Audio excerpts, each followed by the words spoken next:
My name is Faizan Khan, and in this video we are going to see how we can build this retail billing system step by step from scratch. So let me firstly give you a quick demonstration of how this project works. Firstly, we need to enter customer details. So if you are not going to enter these details, then you won't be able to generate the bill. It says customer details required. So I'll enter my name and then some random phone number. After that, we need to enter the quantity of the products that you want to purchase. For example, face cream, I want 2, hair gel, I want 1. Then from grocery, I'll select dal as 2 quantity, then sugar as 3 quantity.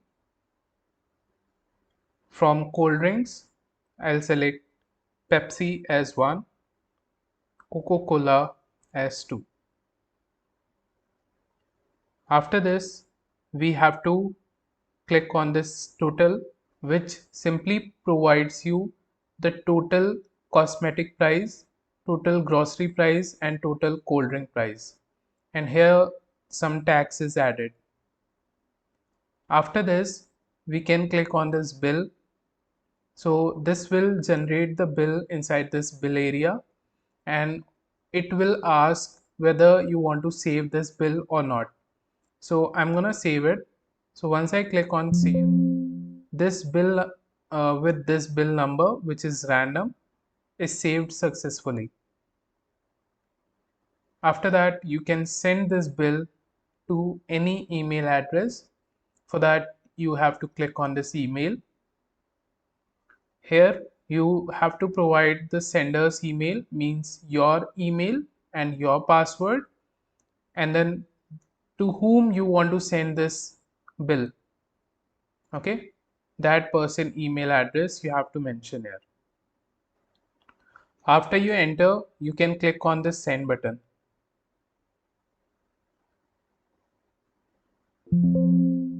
It says bill is successfully sent. We can check it. So I'll open my Google Chrome and will open Gmail.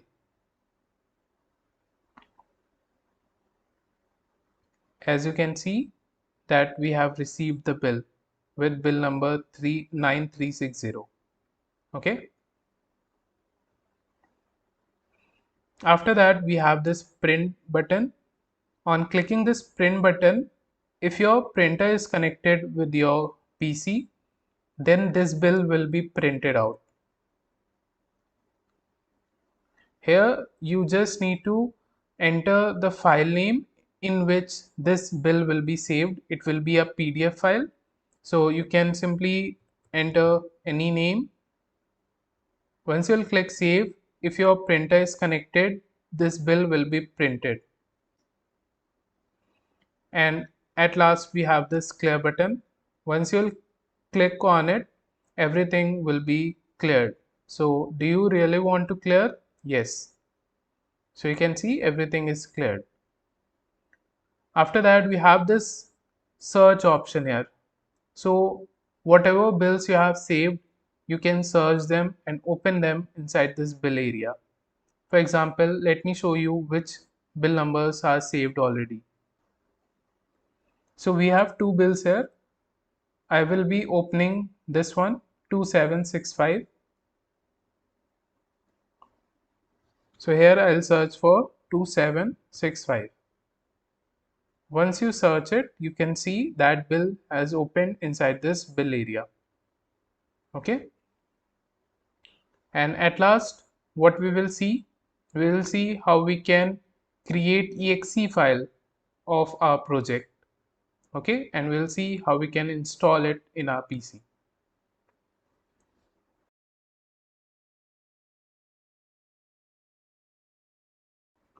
So you need two things to start with this project. Firstly is the Python interpreter, and then any IDE where you will write your code. Okay, I'm gonna use PyCharm.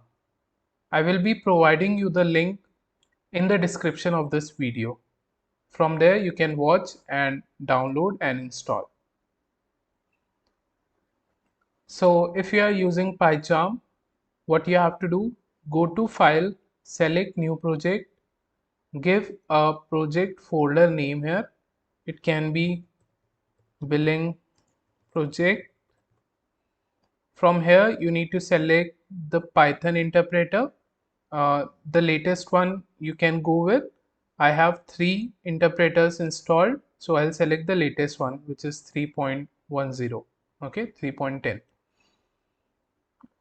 After that you just have to click on this create button. I want this project to open on a new window, so I'll select new window. So once the project setup is done, you will see something like this.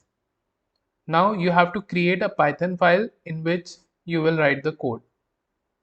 So just right click on this project folder name, go to new and select Python file.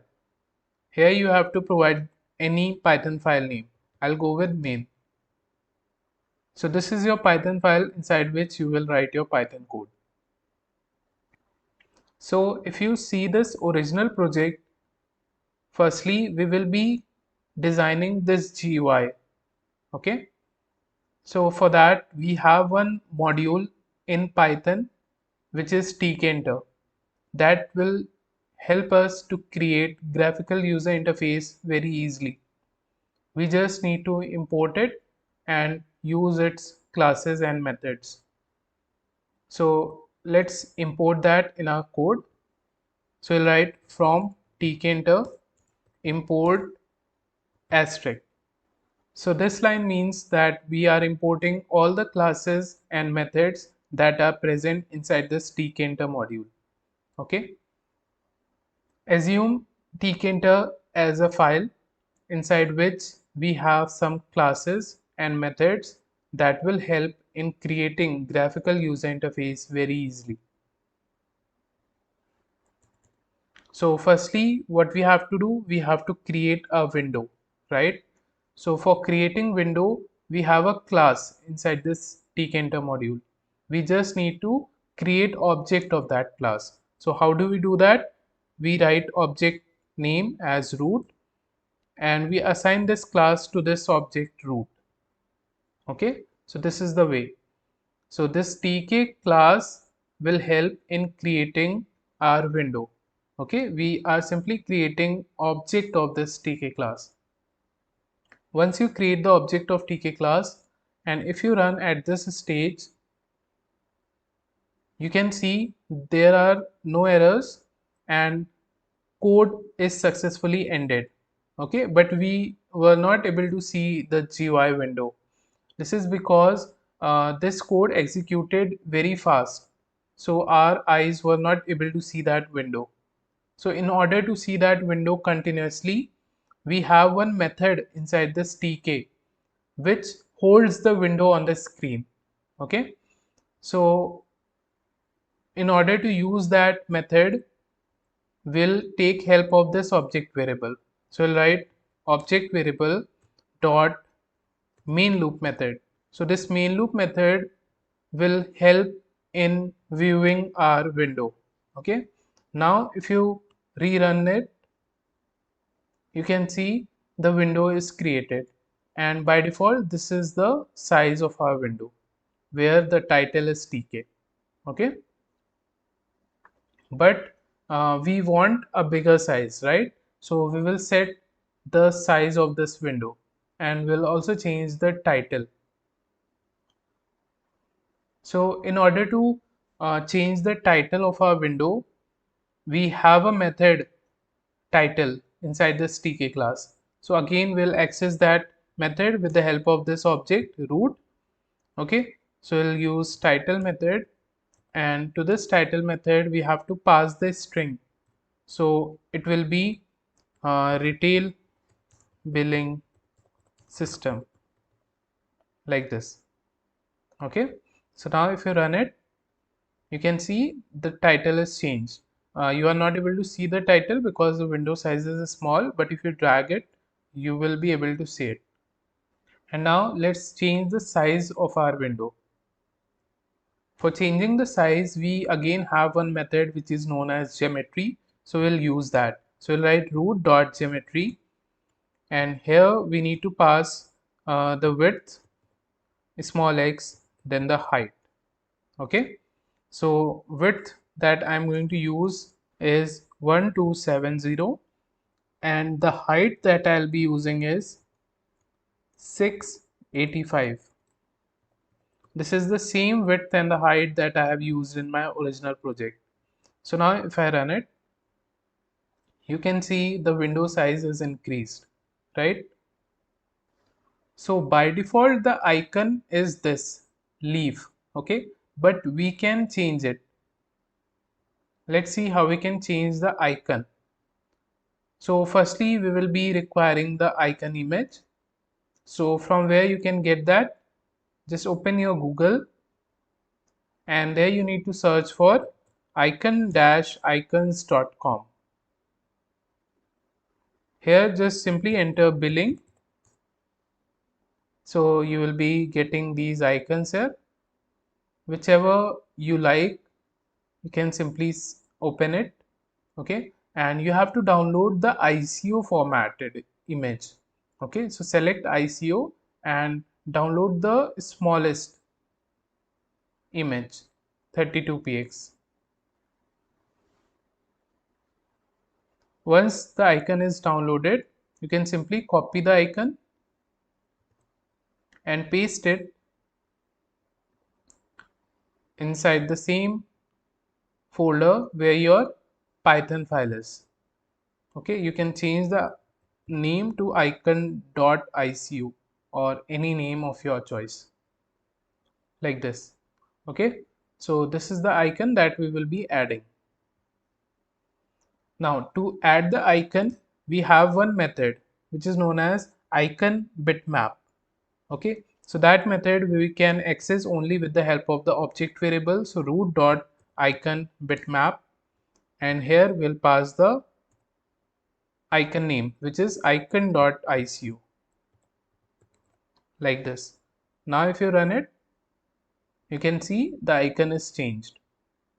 All right, and now what we need to create, let's check the original project. So we need to add this title firstly, right?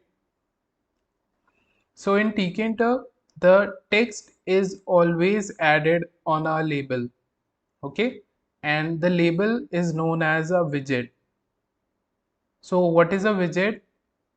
Anything that you are seeing on this screen is a widget. Like for example, this button is a widget. Okay, this text area is a widget where you will be seeing the bill, right? This entry field is a widget where you will see the tax amount, right? Similarly, this is a frame. Okay, this is again a widget inside which we have added these products. All these buttons are a widget only. So labels, buttons, frames, entry fields, text area, all are widgets only. Okay, so firstly let's create this heading.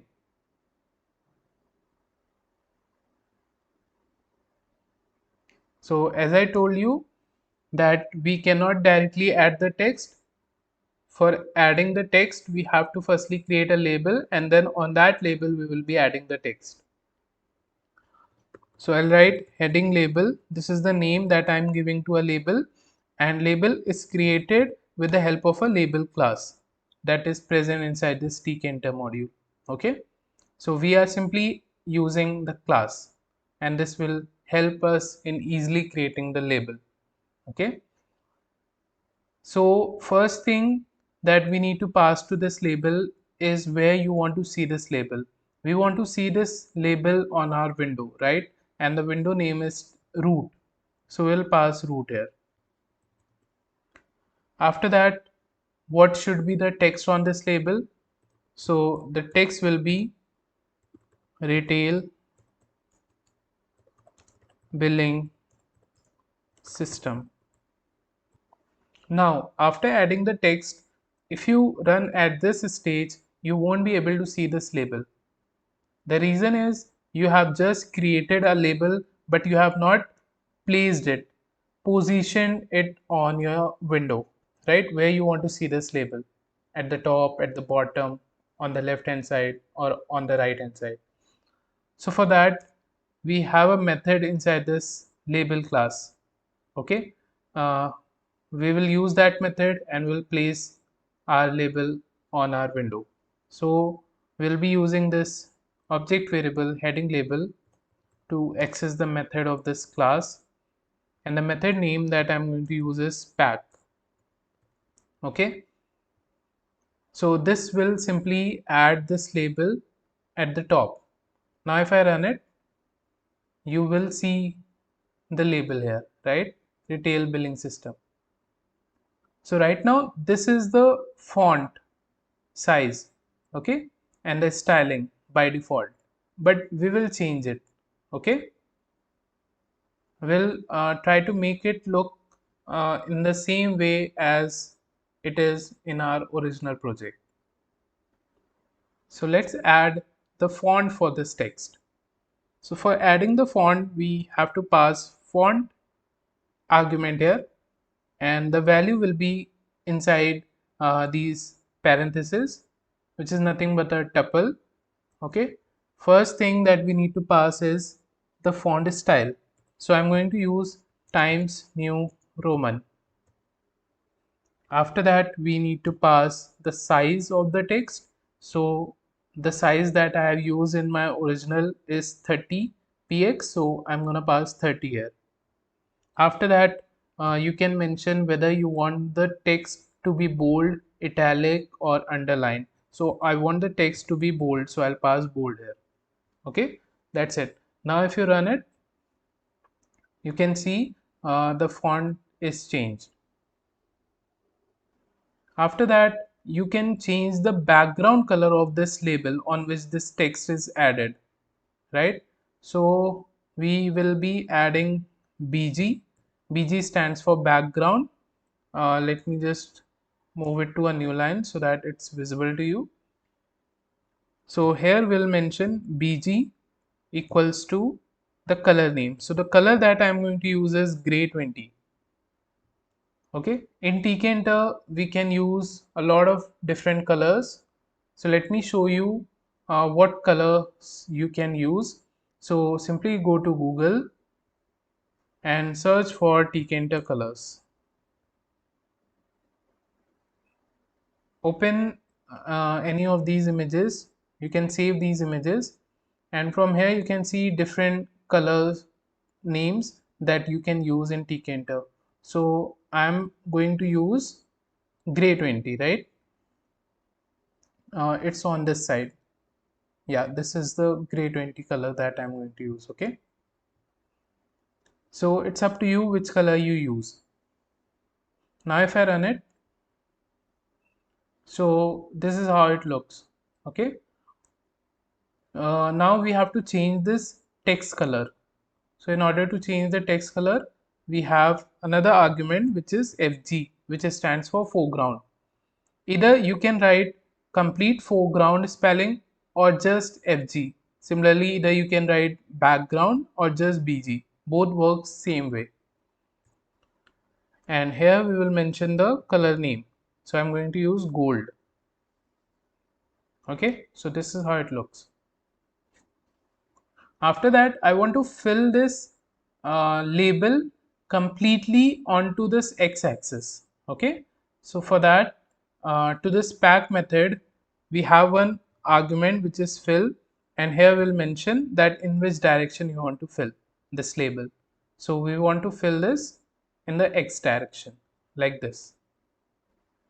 After that, let's add the border to this label.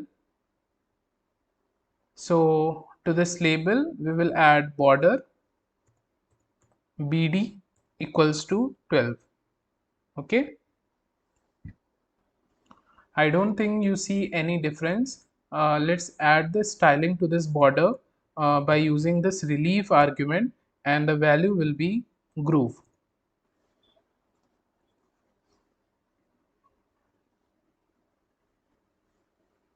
Yeah, so this is how it looks now. Instead of groove, there are some more values that you can use. For example, there's this flat, okay, then there is this ridge, okay. So it's up to you which one you want to use. You can simply Google uh, these values, so you'll get a list of values which you can use, okay. So I'll go with groove.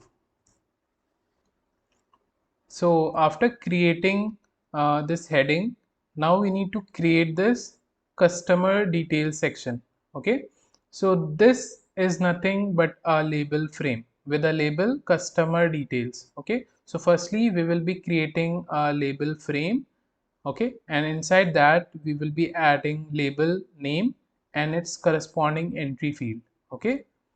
This is known as entry field, and then phone number, its entry field, then bill number, its entry field, and then the search button. So firstly we will be creating a frame, customer details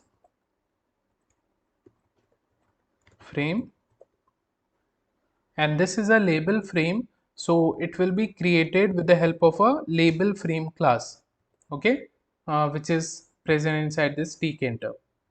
Again the same thing, that where you want to see this label frame, I want to see this label frame inside my window, so we'll pass root here. After that, what text you want to see? So we want to see customer details as the text, right? Again, if you run at this stage, you won't be able to see this label frame. The reason is you just have created this label frame, but you have not positioned it on your screen. You have not placed it where you want to see this frame, right? So we will use this object variable dot pack method, okay. uh, let's run and see. You are not able to see it because the speciality of the label frame is that once you start adding things inside it, then only it is visible. For example, once you will add a label inside it, name label, okay, you will be able to see that frame, okay. So firstly, let's add this name label inside this frame, okay. So I'll create a name label, and as you know, the label is created with the help of a label class. This label will be inside this customer details frame, right? So this time we will pass this customer details frame, okay.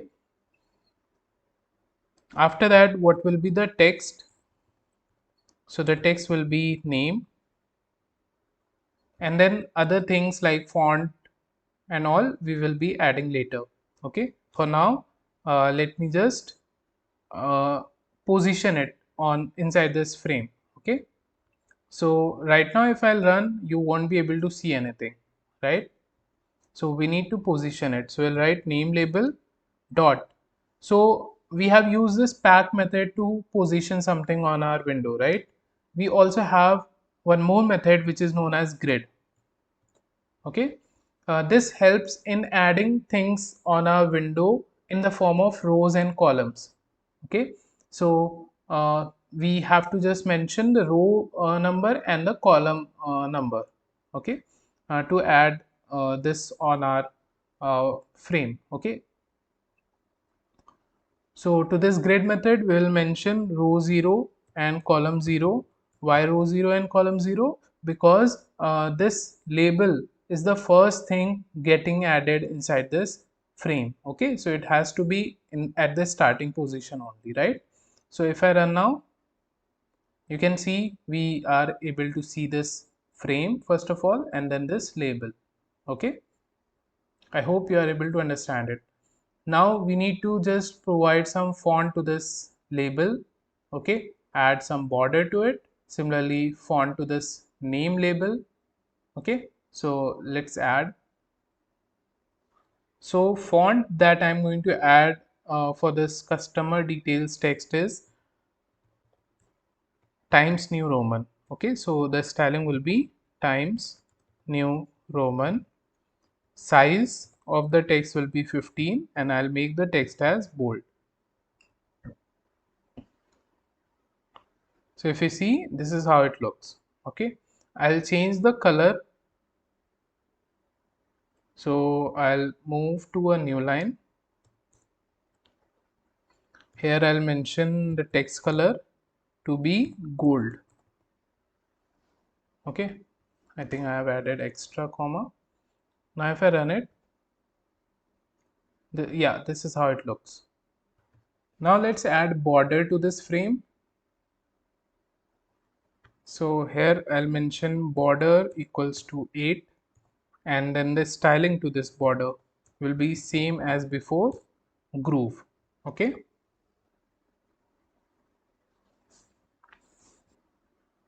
And now let's provide font to this label name.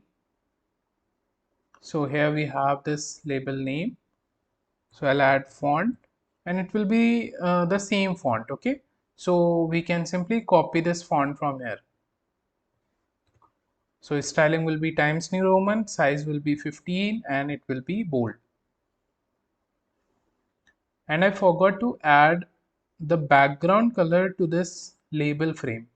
So let me add that to this customer details label frame. Here I'll mention the background color as gray 20. Yeah, this is fine now.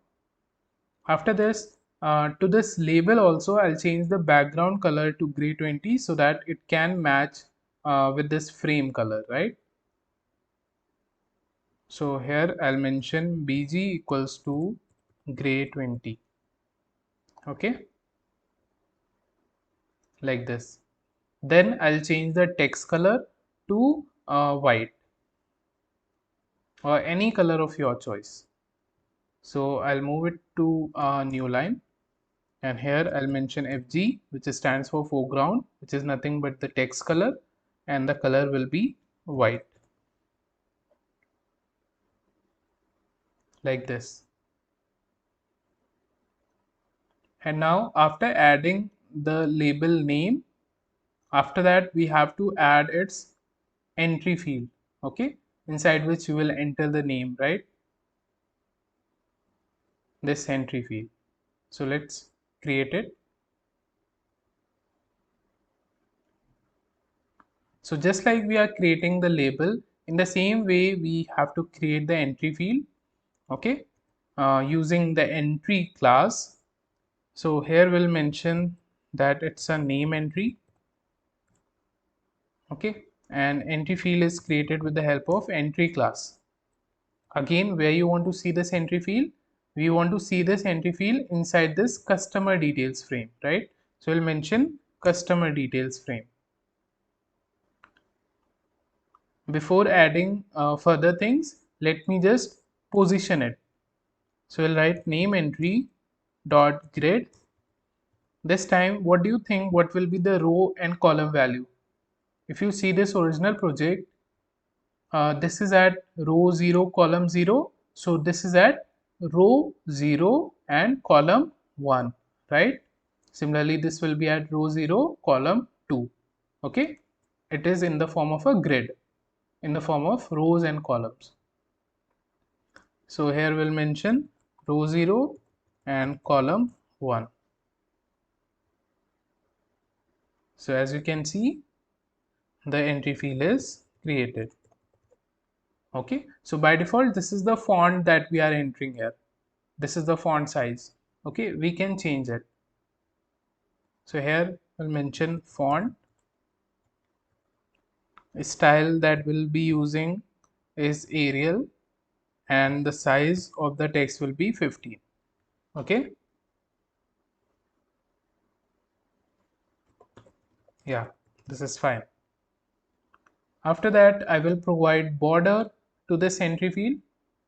So here I'll mention border equals to 7. See, these values you can change it according to your own requirement. Okay, like this. And then we will reduce some width of this entry field. So here I'll write width equals to 18, like this, a little reduce, right? And after that we will be providing some spacing between this name label and this entry field. Okay, so in order to provide horizontal spacing uh, inside this grid method of this name label, I will mention pad x equals to 20. So this will add 20 pixels spacing on the left hand side and on the right hand side of this name label. So you can see 20 pixels here and 20 pixels here is added. Okay. In the same way, you can provide some padding, horizontal padding to this entry field. So here you can mention pad x equals to 8. So 8 pixels here and 8 pixels here is added. Okay. And similarly, you can provide some vertical padding. Okay, vertical spacing. So to this name label only, I will add pad y equals to 2 pixels. Okay, so 2 pixels spacing is added from top and bottom. Next, we have to create phone label just next to this entry field, right? And its corresponding entry field, just like you can see here. Okay, so it will be created in the similar way, just like we created this name and its entry field, right? So firstly we'll be creating phone label, so that will be created in the same way. So I can simply copy this, paste here, and then change the name. So we can place multiple cursors in PyCharm with the help of Alt key and mouse left button. So we can do changes at the same time at different places. Okay, so this will change to phone label. Then the text instead of name will be changed to phone. Okay, everything else like font, background, foreground will remain same. Then we need to change where you want to see this phone label. This time the column value will be changed to 2, because at column 1 we have this entry field, right? So now if I run it, you can see we got this phone label. Just next to this phone label we have to create entry field, so it will be the same entry field only. So we can copy this entry field from here.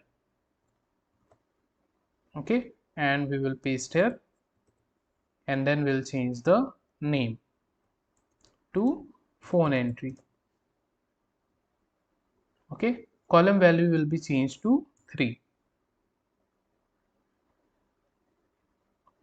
like this. And now after this we have to create this bill number label and its entry field, and then this search button. So let's quickly create these three. So we can again use the same label and same entry field, and we'll do the changes in that. So I'll simply paste it. So this will become bill number label, and here the text will be changed to bill number. Okay, column will be changed to 3, row will remain same because it has to be in the same row, right? And then I'll copy this entry field. So this will now be bill number entry field, right? Column will be changed to 4. So if I run it, so this is how it is looking. So actually I think I have given wrong column number to this label bill number. Let's see, bill number has to be at column 4, right? Because this is already at column 3, right? So this will be at column 4, then this will be at column 5. Yeah, now it's better. And at last we have to add the search button. So button is created with the help of a button class. Just like we are creating a label with the help of a label class, entry with the help of entry class. So the button will be created with the help of a button class. So where you want to see this button, we want to see this button inside this customer details frame. So we'll pass customer details frame here. Okay. Then what should be the text on that button? We have to mention here search. Okay. And then we will be providing font for this text. Okay, that we'll do it later, but firstly let's just position it. So we'll write search button dot grid method, row will be 0 only, column will be changed to 6, and I'll add pad x of 10px like this. Now let's change the font of this text. Okay, so here I'll mention font, styling will be Arial, size of the text will be 12, and I'll make the text as bold. Okay, like this. Then we can add border of 7 like this. Okay, let me just provide some more horizontal padding. So I'll change it to 20px. And to the search button, I will also mention pad y of 8 pixels. Okay, so this has increased the vertical spacing of all the widgets, right? So we can remove the vertical spacing that we gave to this name label, right? 2 pixels. So we can remove it. It's of no use now, because by giving vertical padding to this search button, it has applied to all the other widgets, right? I hope this is clear. And this and this spacing is left, right? So to the pack method of this customer details label frame, we will mention fill x. Okay, just like we did for the above label. So customer details label frame, to this pack method will mention fill x. So this will fill the complete x-axis.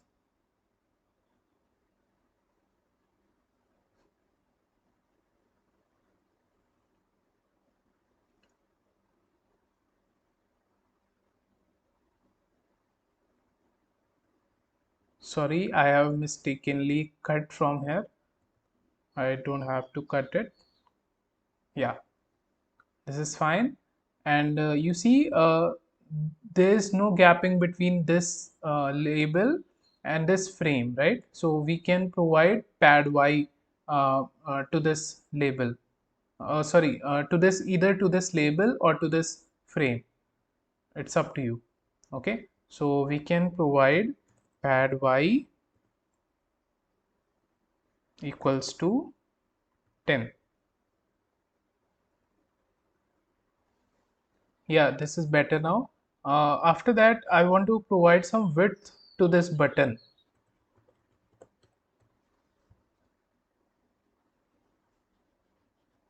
See, the size is increased. Okay.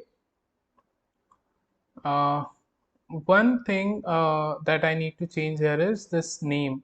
It has to be phone number. Okay, not just phone.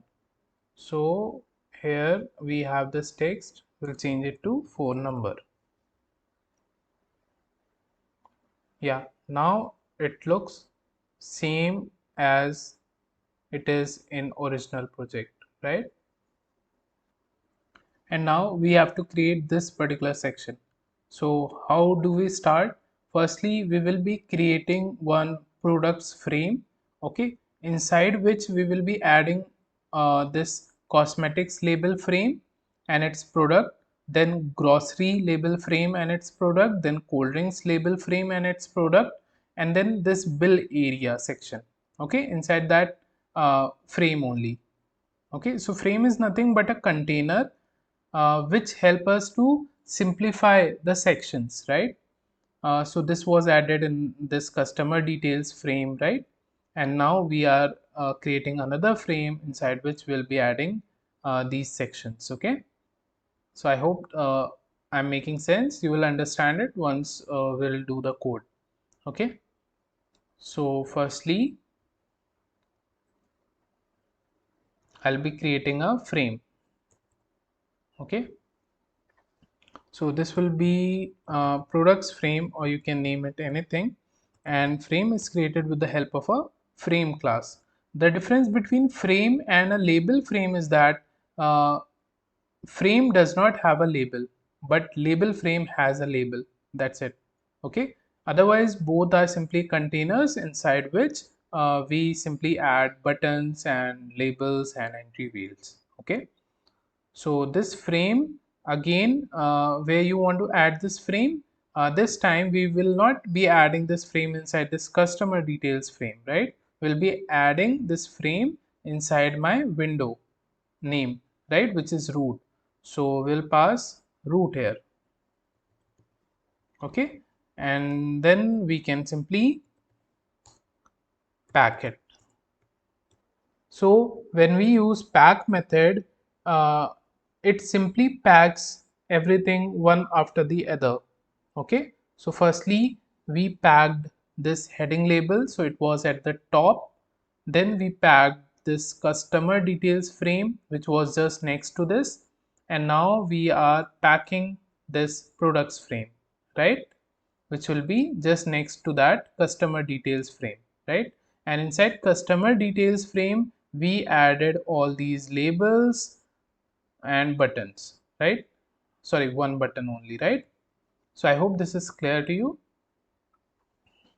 And as you know, if I'll run at this stage, you won't be able to see this frame because I told you frames are visible only when you start adding things inside it. So first thing that we need to add is this cosmetics label frame. Okay, firstly we'll create this cosmetics label frame, and then inside it we'll be adding these labels and the corresponding entry fields. So we'll create cosmetics frame. Okay, and this will be a label frame, and this label frame will now be inside this products frame. So we'll pass products frame here. Okay, the text for this label frame will be cosmetics. Then we have to provide font for this text, border for this label frame, styling to the border, background color, and the text color, which we have already done it before, right, when we were creating the label frame. So we can simply copy those values. Okay, so we'll copy the font, we'll copy the text color, we'll copy the border, the styling, and the background color. So we can copy these things and we can simply paste here, put comma here. Okay, so after creating the label frame you need to position it. So I'll write cosmetics frame dot grid method. Okay, so where you want to grid it, and why I'm using grid method, because as you can see in the original project, this section is in the form of rows and columns, where this cosmetics frame is at row 0 column 0, this grocery frame will be at row 0 column 1, this will be at row 0 column 2, and then this will be at row 0 column 3. I hope you are getting it. So that's why I'm using grid method. It will be easy to position. Okay, so row will be 0 and column will be 0. Okay, so again if I run it, you won't be able to see this because this is again a frame only, right? Firstly we created this frame, and inside this frame we have created this label frame, And now once we start adding things inside this label frame, you will be able to see this label frame, right? So first thing that we need to add is this bath soap label, right? And as you know how labels are created, so bath soap label, and we'll use a label class. This label will be inside my cosmetics frame, right? So I'll pass cosmetics frame here. Then the text will be bath soap. Okay, after this we need to add font for this text. So font will be same as the previous label that we created, this phone label. So we can copy the font from here. Okay, in fact we can copy the text color as well. So we'll paste here. So we have copied font, the background color, and the text color. So now if I run it, oh, you can't see it. The reason is uh, this we have not positioned it, right? So we'll write bath soap label dot grid method. Okay, and it will be graded at row 0 and column 0. I hope you are able to understand what is happening here. Firstly, we have created a frame. Inside this frame we are adding cosmetics frame. Okay, and inside this cosmetics frame we are adding this bath soap label. Okay, and since inside this cosmetics frame nothing is there, so that is why we are writing row 0 and column 0, because this bath soap label is the first thing getting added inside that frame. So now you are able to see this bath soap label and also this cosmetics label frame, and this cosmetics label frame is inside a frame. Okay, so after creating this bath soap label, next we need to create this entry field. Okay, so we'll name it bath soap entry. Okay, and it will be created with the help of entry class only. So we can firstly grade it. So write bath soap entry dot grade method. Where do you think it will be graded? It will be graded at row 0 and column 1. Okay, just next to this bath soap label we want this entry field, right? So that is why column 1. So now if you run it, you are getting this error because you have not mentioned that where you want to see this entry field. Okay, we want this entry field inside this cosmetics frame only, right? So we'll mention cosmetics frame. Yeah, so this is how the entry field looks like. We'll increase the font size. Okay, so we will be using the same font.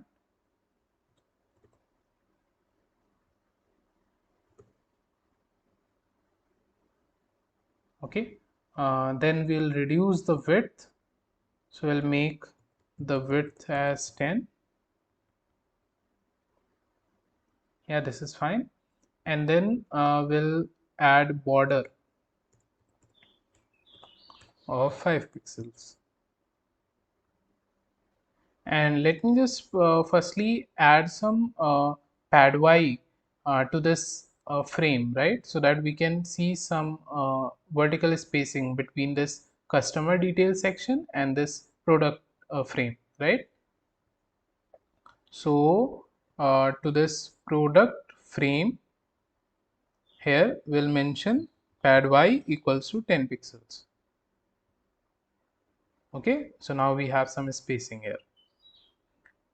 Coming to this, just like we have created this bath soap and its entry field, in the same way we will be creating the other products: face cream, face wash, hairspray, hair gel, body lotion. Okay, and we also need to provide vertical spacing, pad y. Okay, so to this bath soap only label, I'll mention pad y equals to 9 pixels. These values you can play around, right?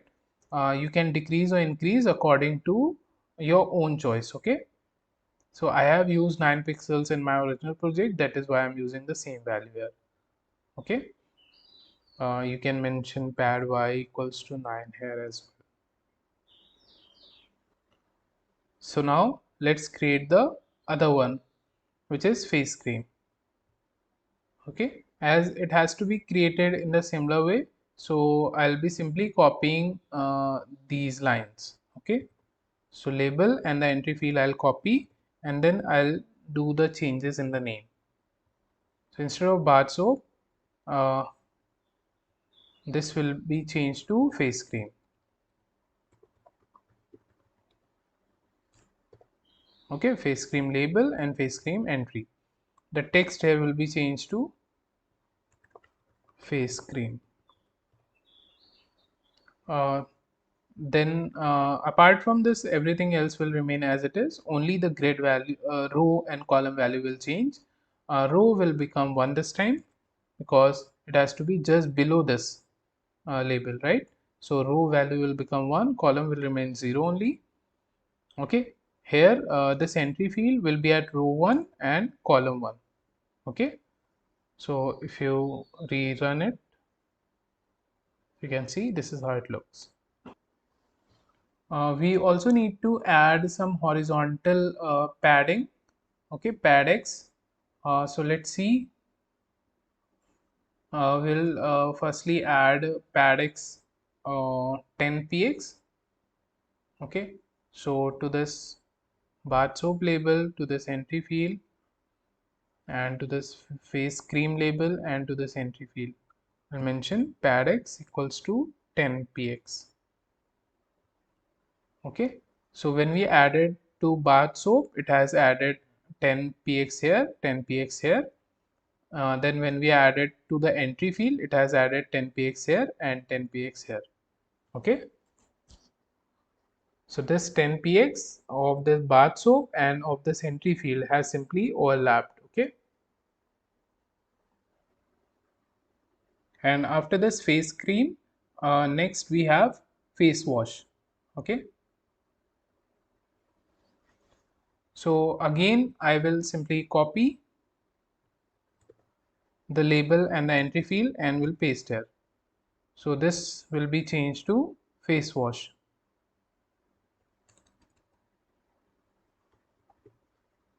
Okay, uh, the text will be changed to face wash. Row value will change only, column will remain same as the above one. Okay, like this. So now I guess you can quickly complete it by yourself. The products, it's up to you what product names you choose. And one more thing, the text here is centered, right? I want it to be left aligned. Okay, so that this b should start from the same x distance as this f. Okay, so for that we have to use one uh, argument, which is a sticky. Okay, so uh, to these labels we can add that sticky. So just place multiple cursors to these labels and mention sticky as w. Okay, so these labels will be sticked on the west hand side like this. I hope this is clear to you. So let me quickly add other products and their corresponding entry field.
So after adding all the cosmetic products, now if you run it, you'll see something like this. Okay, since in these three sticky is not added, so that's why you are seeing them at the center. You can add sticky and value w.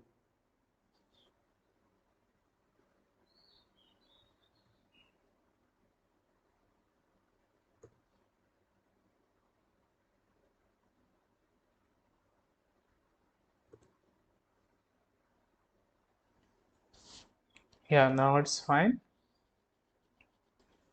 So after this cosmetic section, next we have grocery section just next to this.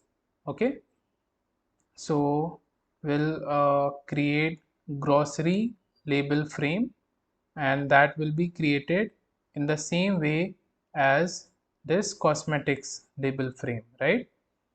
This cosmetics label frame was inside this products frame, so grocery frame will also be inside this products frame.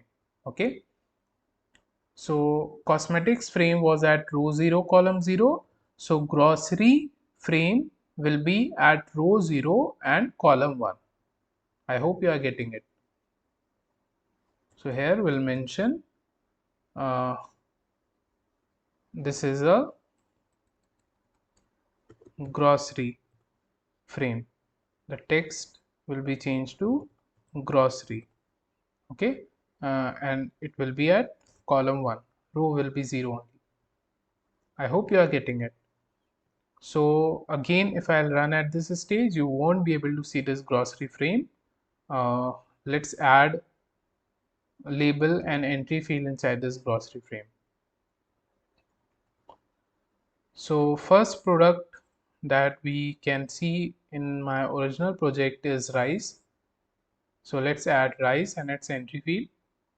So I hope now you understood how things are getting added, and it will be added in the similar way only. So you can copy one entry field and one label from the top, and you can simply paste it here. What changes you need to do now? Firstly, change the frame name. This time you want these label and this entry field inside grocery frame, right? So we'll mention grocery frame. After that, you need to change the text to rice. Okay, change the name to rice label and rice entry field.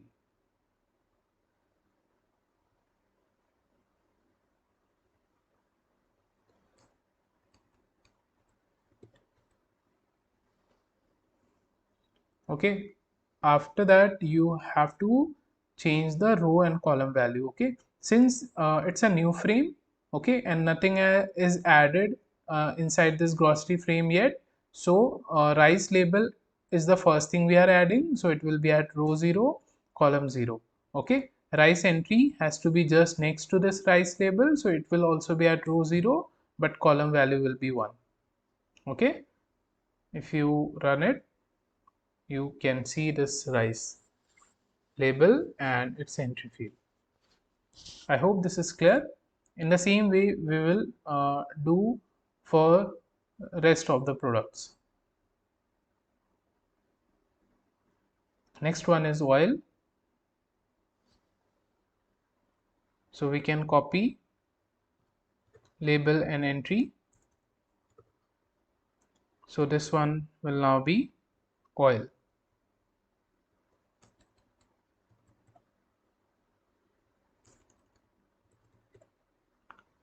Row value will be changed to 1.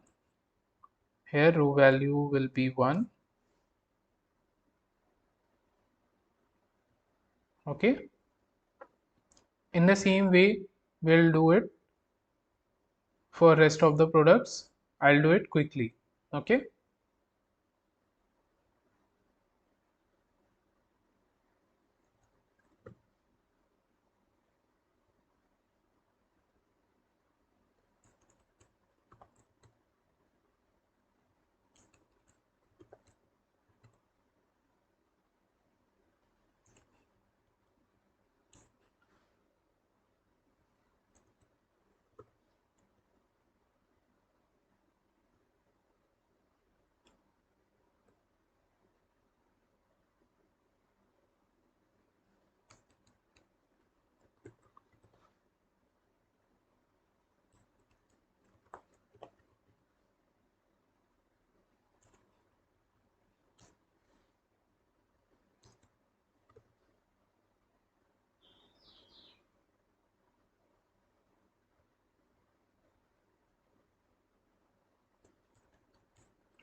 So as you can see, uh, the grocery section is also ready.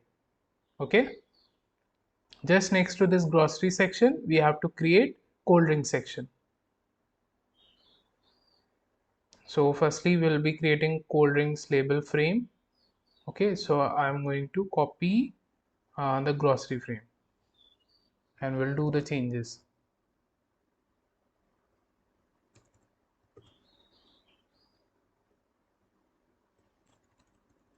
So I'll name it drinks frame. Here the text will be cold drinks. Okay, the column value will be changed to 2. Okay, because at column 1 we already had grocery frame, right? And now let's start adding things inside this drinks frame. So again I'll be copying one of the label and entry field from the top and we'll paste here. We'll change the name as it is in my original project. So first is Maza.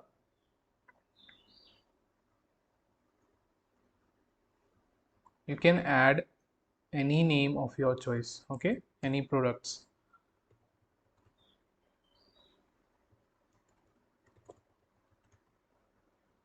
Row value will be 0. Here also row value will be 0. Instead of grocery frame it will be drinks frame now. Okay, yeah, like this. Its entry field is not visible. Why? Because the frame name is not changed here. This is drinks frame. Yeah, now it's visible. After Maza we have Pepsi, then Sprite.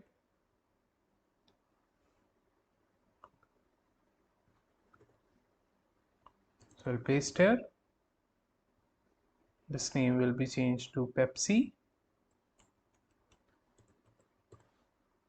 Here the text will be changed to Pepsi. Row value will be changed to 1. Here also 1. After Pepsi, then we have Sprite.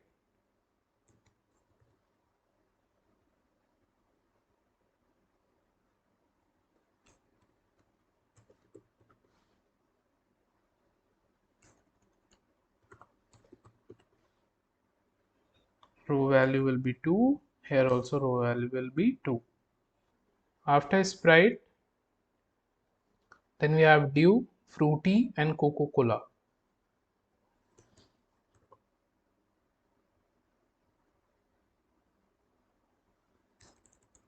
This is Dew. Let me just put it to lowercase. Dew, it will be 3 and 3. After Dew, it was Fruity.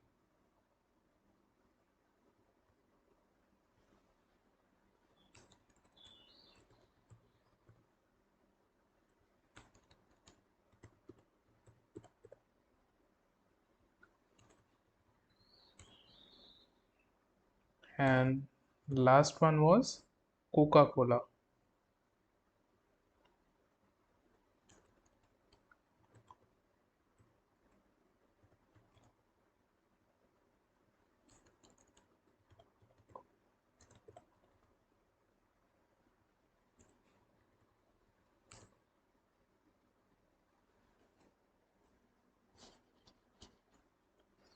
So this is done and now we have to create a bill area. Okay, uh, just like this one. Okay, so firstly we will be creating a frame and then inside that frame we will be adding this heading bill area. Okay, and then this is nothing but a text area, and we'll also see how we can add scroll bar to the text area. So if the text will move down, so the scroll bar will be activated and you will be able to scroll up and down. Okay, so we'll see this. So let's create a frame, bill frame. Okay, and this will be simply a frame. Okay, not a label frame. As you can see, the original project, this does not have any label, right? So it's simply a frame. So this frame will be inside my product frame. Okay, then I'll simply grade it. So this will be graded at row uh, 3, I guess. Let's see where the earlier frame was added. Drinks frame was added at sorry, row will be 0 only, column will be 3. Okay, after this drinks frame only we want that, right? So row will be 0 only, column will be 3. So we'll create bill area label using a label class. This label will be inside my bill frame. The text will be label area. Font for this text will be this only.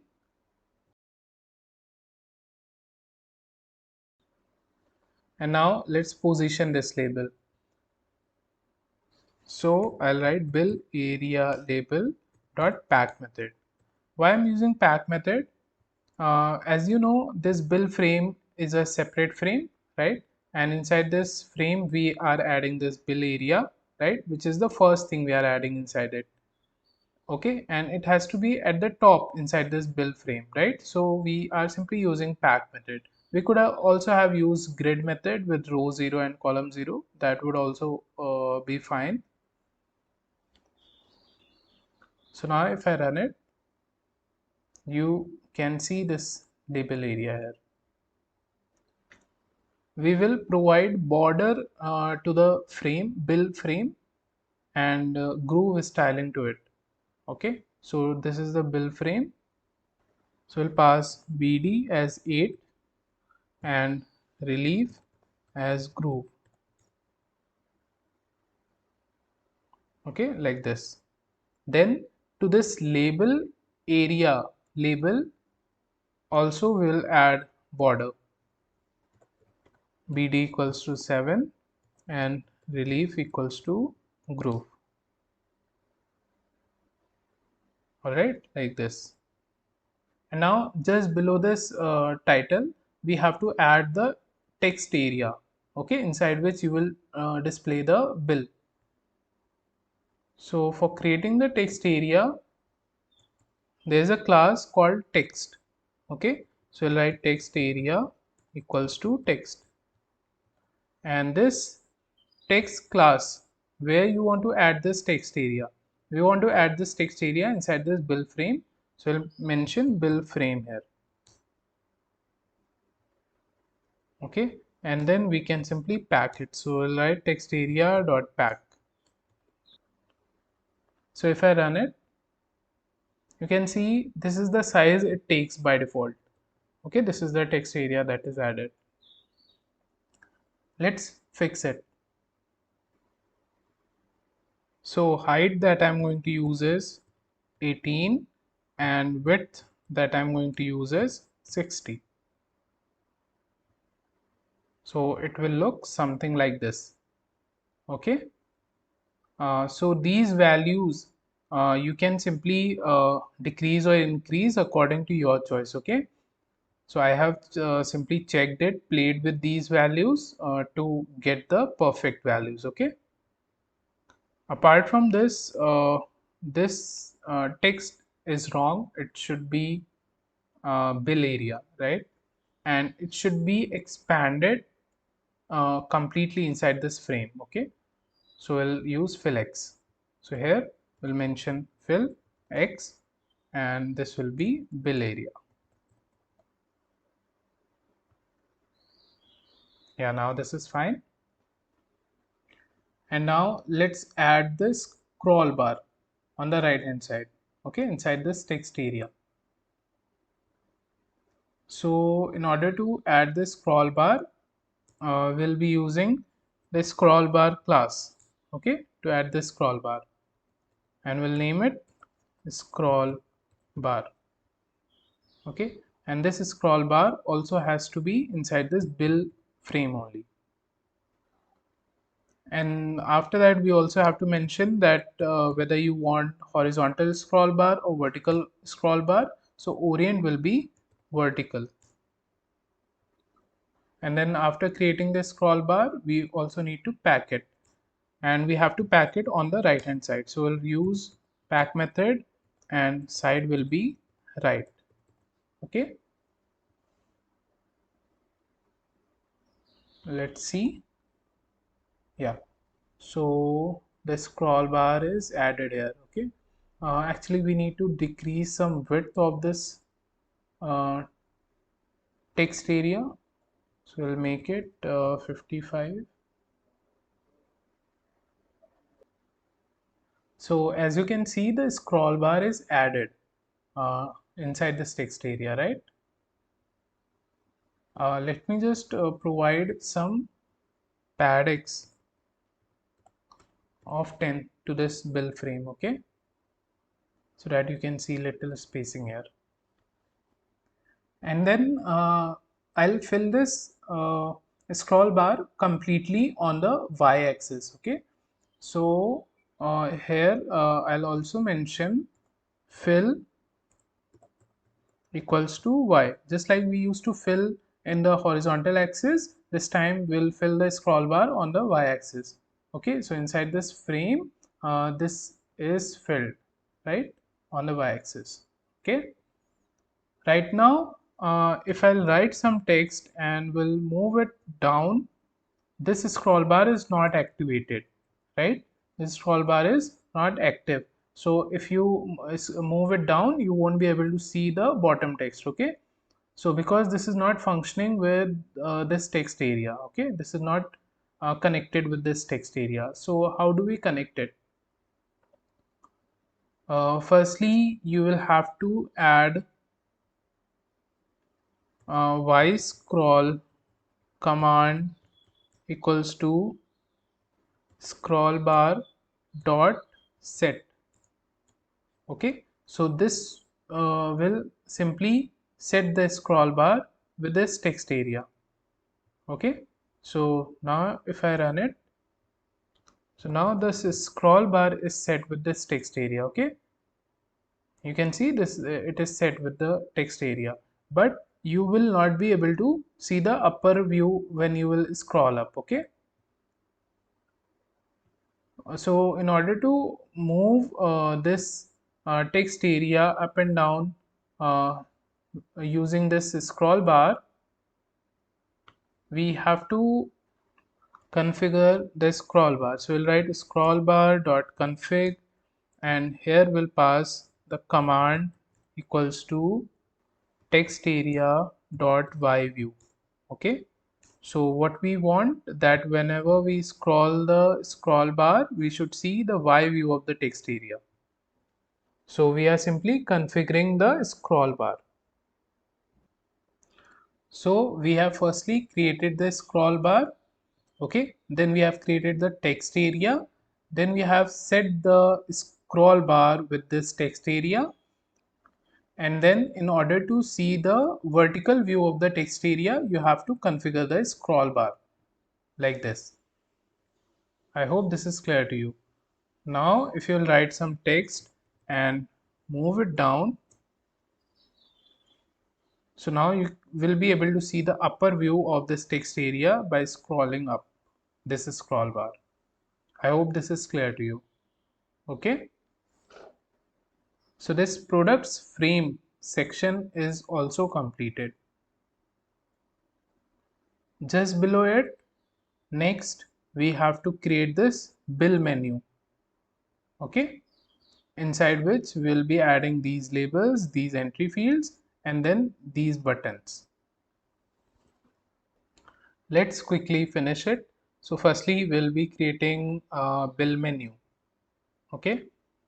So just like we created the product frame In the same way, we'll be creating the bill menu, but it will be a label frame this time. Okay, so we have created this products frame, right? So what we are going to copy, we are going to copy this one. Okay, because this time I'll be creating a label frame, right? That's why I'm copying a label frame. Okay,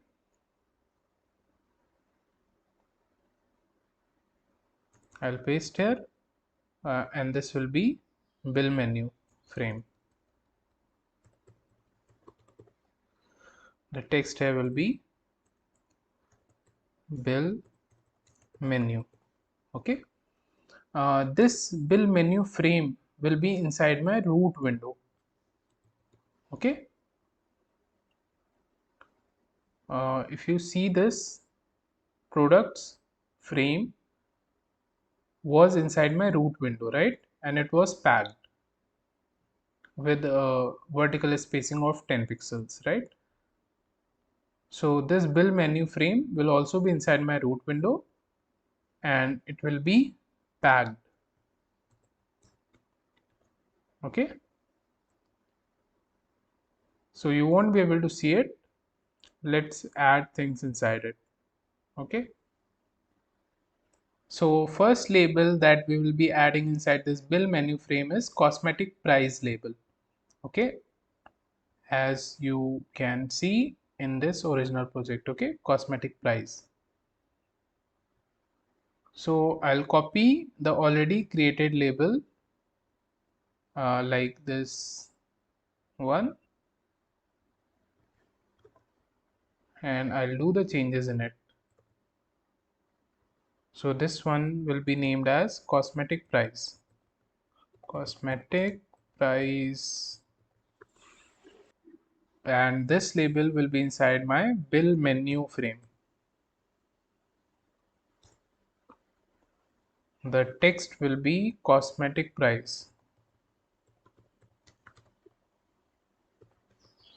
Okay, then the row value will be 0, as this cosmetic price label is the first thing getting added inside this bill menu frame. So if I run it, and next to it we will be creating its entry field. So I'll copy one entry field from above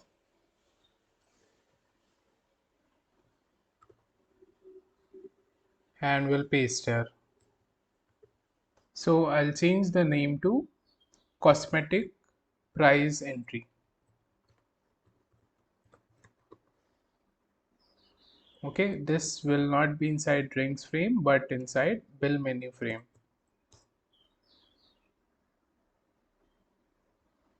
Okay, its row will be 0 and column will be 1, and here you can add paddx of 10 pixels,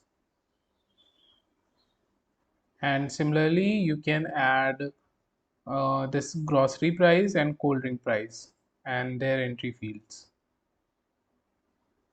So we can copy these two things and we can paste here. This will be grocery price.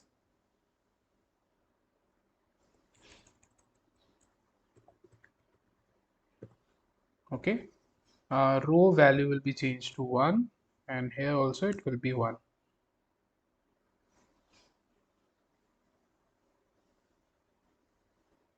Let's change the text to grocery price.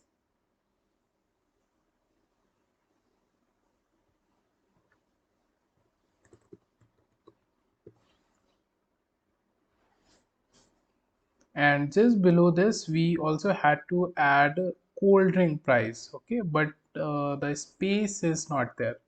So what we can do, either we can reduce the size of the labels, okay, or we can simply remove the pad y values, right, that we added.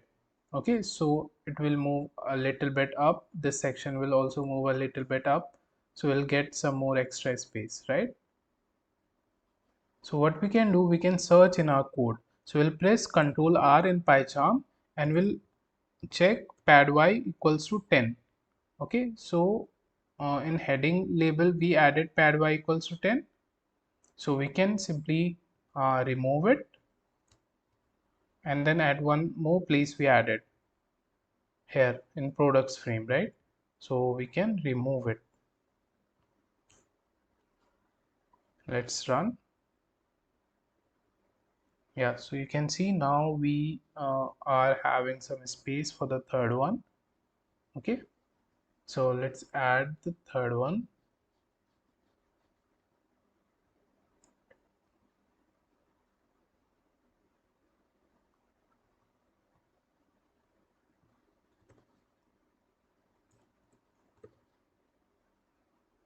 So this will be drinks price and drinks entry. Drinks price label and drinks price entry. Okay, cold drink price.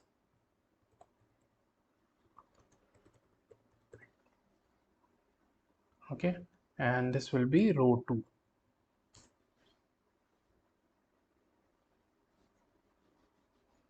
Still we need some extra space. So what we can do, we can simply decrease some font size of the label and the entry fields. Okay, so here we have 15, let's make it 14. Okay,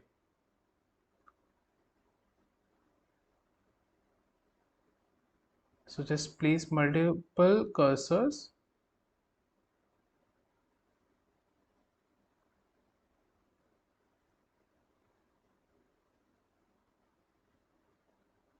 So we'll make it 14.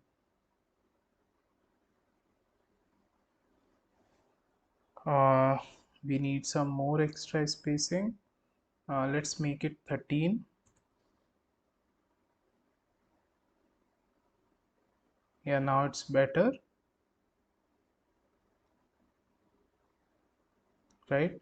And if you want, you can also decrease vertical padding of vertical padding 9, right? It is 9 here. So yeah, I think this will be better. Instead of making it 13, we could make it 14 and we could reduce some vertical padding. Okay, so you can press Ctrl Z, make it 14, and then you can simply decrease pad y value. Instead of 9, let's make it 6.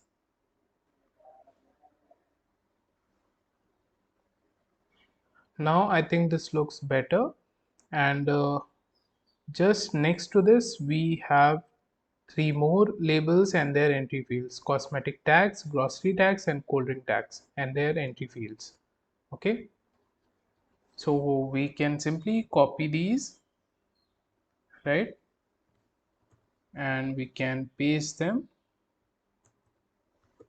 and we can do the changes in it. Okay, so cosmetic price label will be changed to cosmetic tags. Okay, here the text will be changed to tags. Row value will be 0 only. A cosmetic tags label, okay, row value will be 0, but the column value will become 2 here. Okay, because it has to be after this cosmetics entry field, right, which is at column 1. Okay, firstly we have this label, then we have this entry field. After this again we want cosmetic tags label, right? So it has to be at column 2. I hope you are getting it.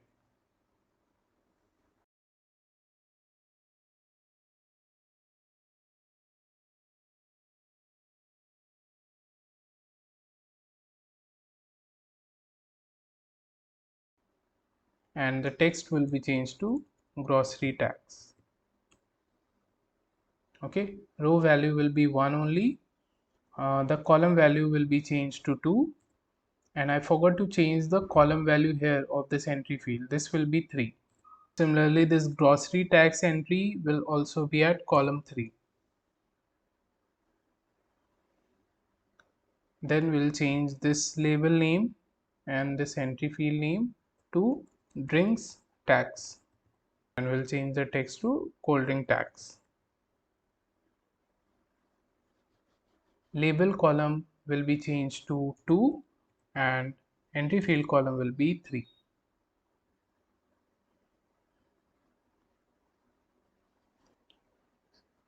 And lastly, we have to create this button frame, and inside that we will be adding these buttons. So I'll create a button frame using the frame class. This button frame will be inside my build menu frame. Then I'll add border to it and styling to this border. After that, I'll simply grid it. Row value will be 0, column will be 4, because it has to be just next to this drinks tax entry, which is at column 3, right? So that's why column 4 here. Now let's add button inside this frame. So first button will be total button. So we'll create this button with the help of a button class. This button has to be inside this button frame. Then the text on this button will be total. After that, I'll provide font for this text. The styling will be Arial, size will be 16, and the button text will be bold. And then I will simply grid it. So I'll write total button dot grid. Row will be 0 and column will be 0. Okay. So this is how the button looks like. Now let me add background color to this button, which will be gray 20. Then the text color will be white. After that, I will add border to this button and width to it. So here I'll add border as 5 and width as 8, like this. And now I'm going to add internal padding to this button. Okay, and internal padding is provided in the same way, but this time we will mention the pad y value inside this button. So here I'll mention pad y equals to 10. So you can see the button size is increased, okay, vertically.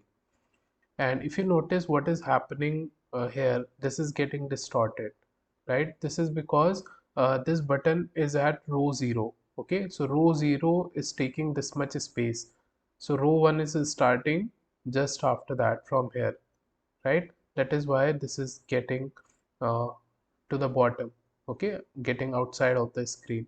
If we will increase more pad y, this will go more down. Okay, so what do we have to do? I want this button to take 3 row spaces. Okay, so it will be at the center position, so it will take 3 row space, this row space, then this row space, and the last row space. Okay, so this button will take 3 row space. For that, to this button frame, we can mention row span of 3. So now this button frame will take 3 row spaces. So if I run it, so now you can see that that issue is resolved, right? And now I'm going to provide vertical padding to this button and this frame. For that, inside this grid method, we have to pass pad y of 20 pixels. Okay, so between this frame and this button, you can see vertical spacing. Okay, and I also want to add horizontal padding, so I'll mention pad x as 5. Okay, and now in the same way we have to create other buttons. So I will be simply copying this button,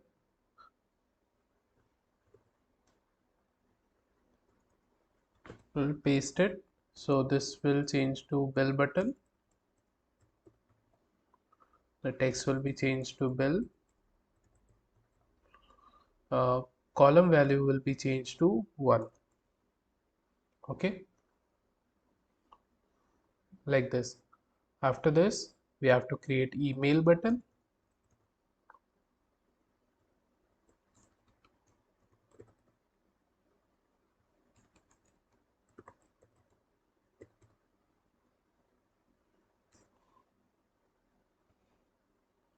After this, we have to create print button.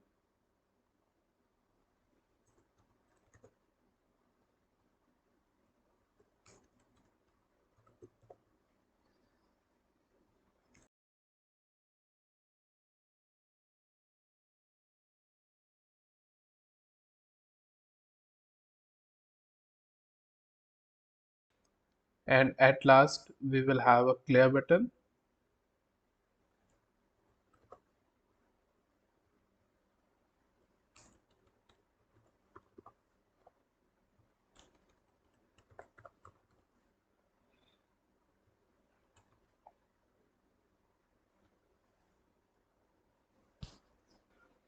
So the GUI part is completed. In the next video, we will work on the functionality part of these buttons. Let me know in the comments if you have successfully completed the GUI part.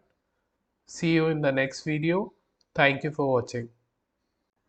Hey everyone, welcome back. I hope you all are good, and we are creating this retail billing system using Python step by step from scratch. In the previous part, we have designed this GUI, and in this part, we will work on the functionality of these buttons. Right now, nothing is happening because we have not added any functionality to it. So in this original project, let me show you how this total button works. So we have to mention the quantity of the products that you want to purchase. Suppose face wash 4 quantity, wheat 2 quantity, fruity 1 quantity. And then when you will click on this total button, you are getting the total cosmetic price here, total grocery price here, total cold drink price here, and then corresponding taxes. So what is happening? The cost of face wash is getting multiplied by 4, so you are getting this value here. And if some other product was also included, the total price of that product would have been added in the price of the face wash, and the total would have been displayed here, right? So this calculation is happening at the backend inside this total function. So coming back to the code, what I'm going to do, I'm going to provide a command to the total button. So whenever you will click on this total button, a function will be called. Okay, so command equals to total. This total is nothing but a function name. Okay, and let's define this function at the top. So here I'll add a comment that this is a functionality part and this was the GUI part.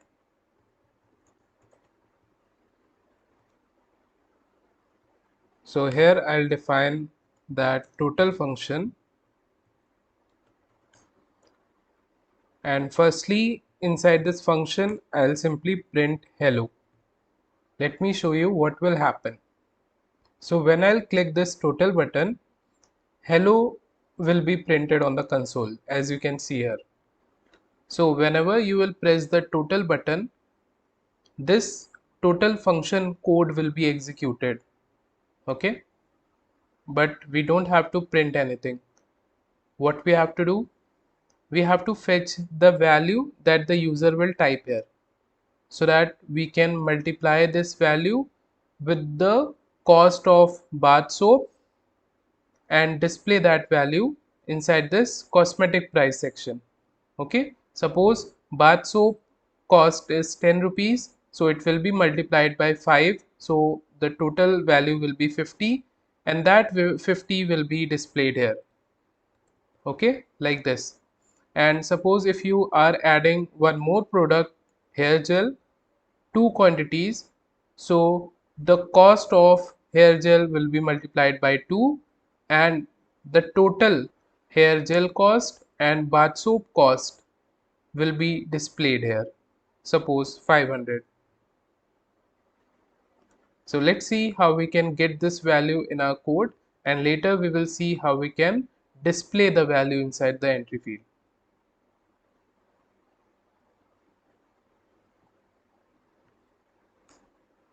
So as you know, that bath soap entry has this name, right? Bath soap entry. This is a object variable.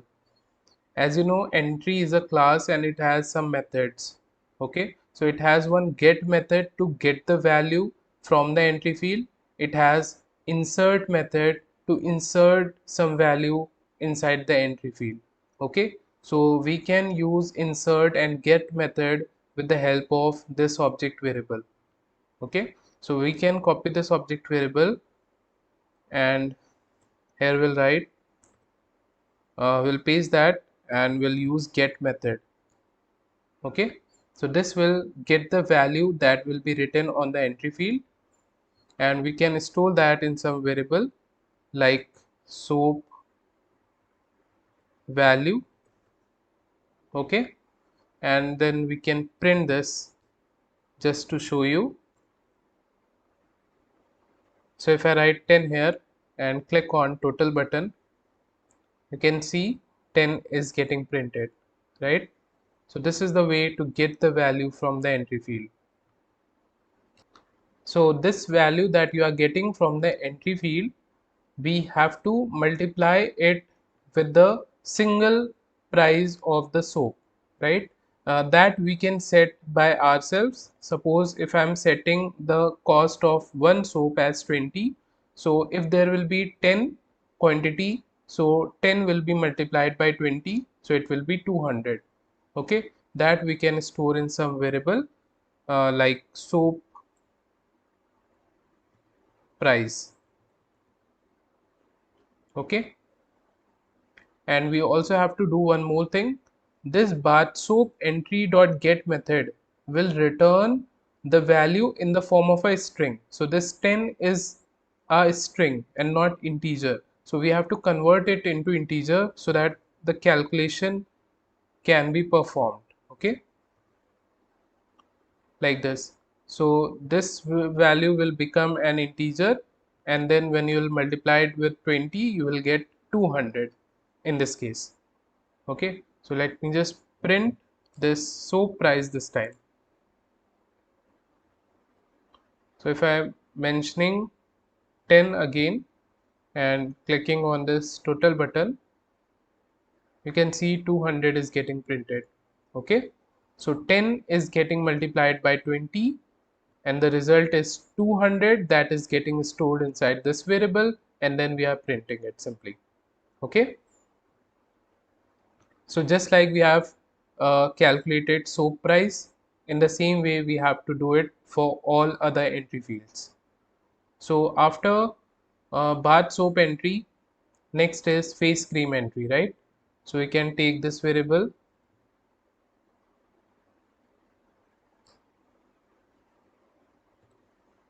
and use get method to get the value that the user will write on this entry field.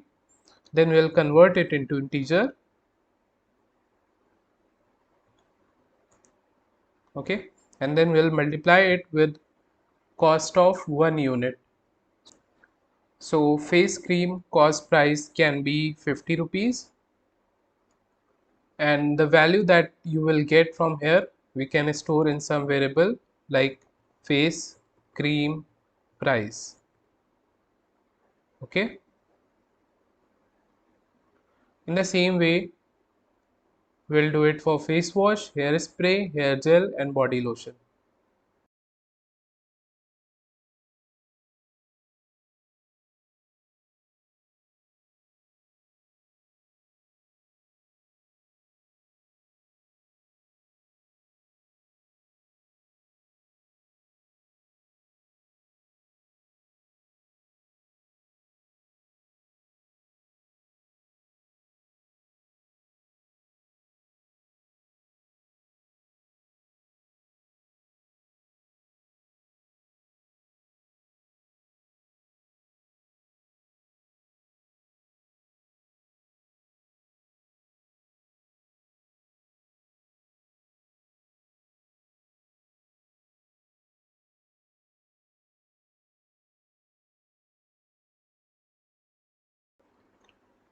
And now after this, we will add all these values and will display inside cosmetic price entry field.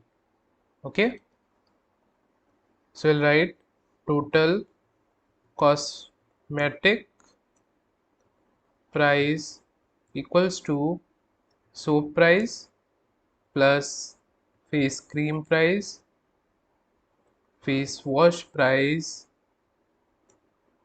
then hair spray, hair gel, and then body lotion price. Okay, so now the total price of all the products will go inside this total cosmetic price, and this value we have to set on this entry field. Okay, suppose the value will be 100, so 100 will be displayed here along with this symbol RS for rupees. So in order to set the value on the entry field, we will use the entry field name dot insert method. So the entry field name was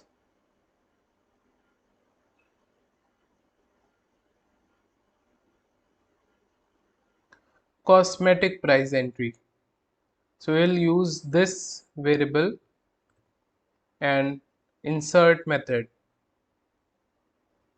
So here we'll write that variable dot insert method, and to this insert method we have to pass where you want to insert the value. So we'll insert at the starting position only, and the value is inside this total cosmetic price variable, right? So we'll pass this variable here.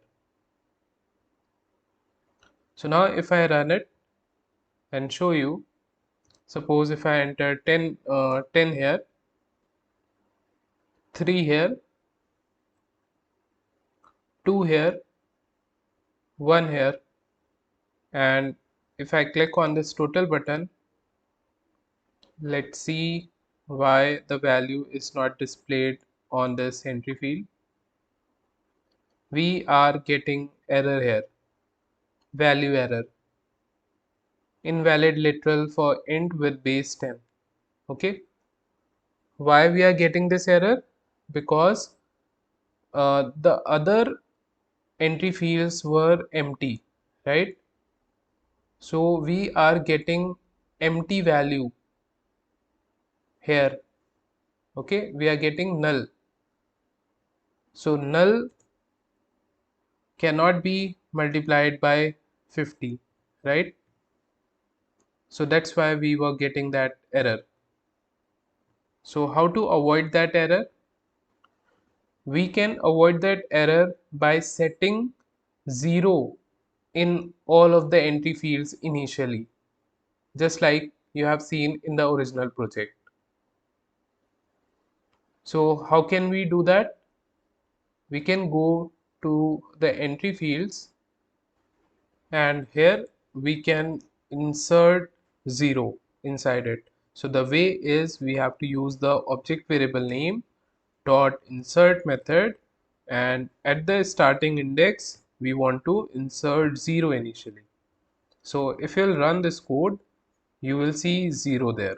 Okay, in the same way we have to do to each entry field the same thing. Okay, so we can copy this line from here.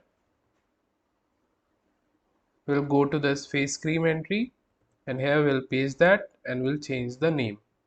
So this one is face cream entry.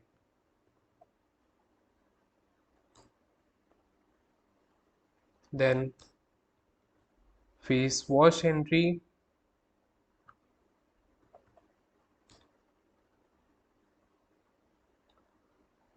After that,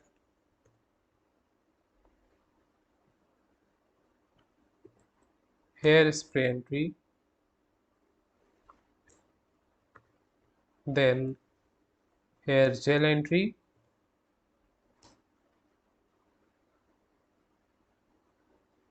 Next, body lotion entry.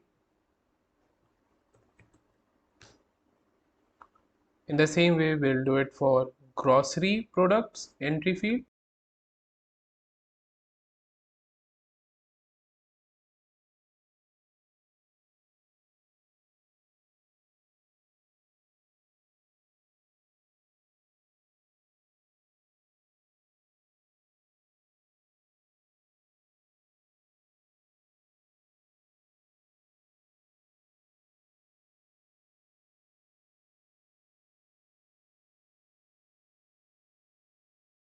And then we will do it for drinks products entry field.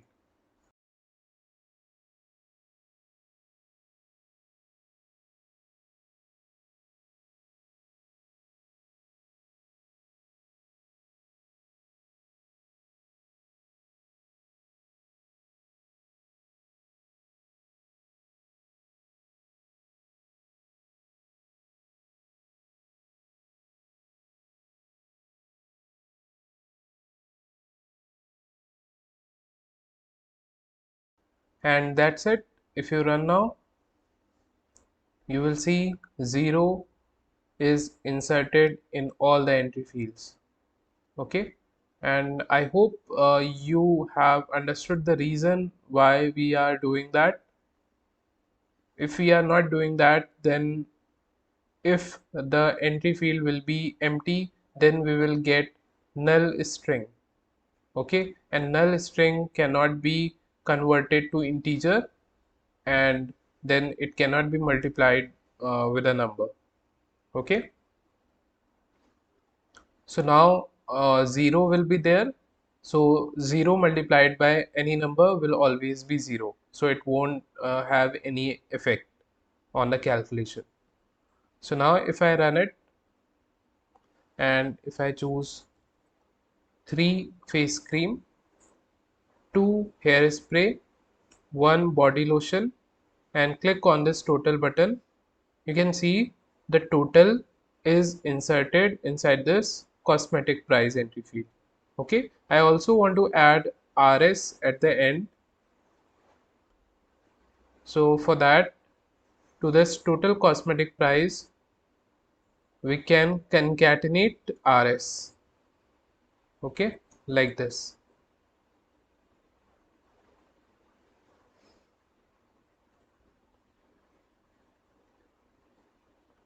We are getting error again, I think. Yeah, it says unsupported operand types for int and str. Okay, this is int, okay, and this is str. So we are trying to concatenate string with str. So we can use f string here, or we can convert this value into str. Okay, both ways it will work fine. So either you can convert it into str,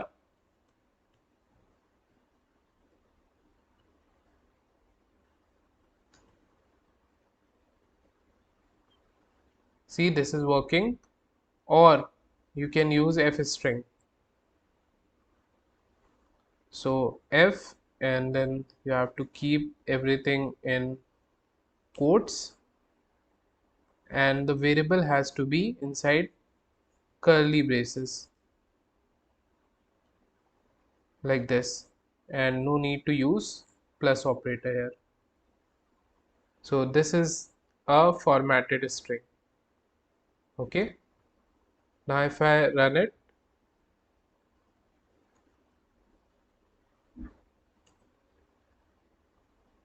see it works in the same way. So I hope this is clear. In the same way, we'll do it for grocery and cold drinks products. So here you can provide a comment.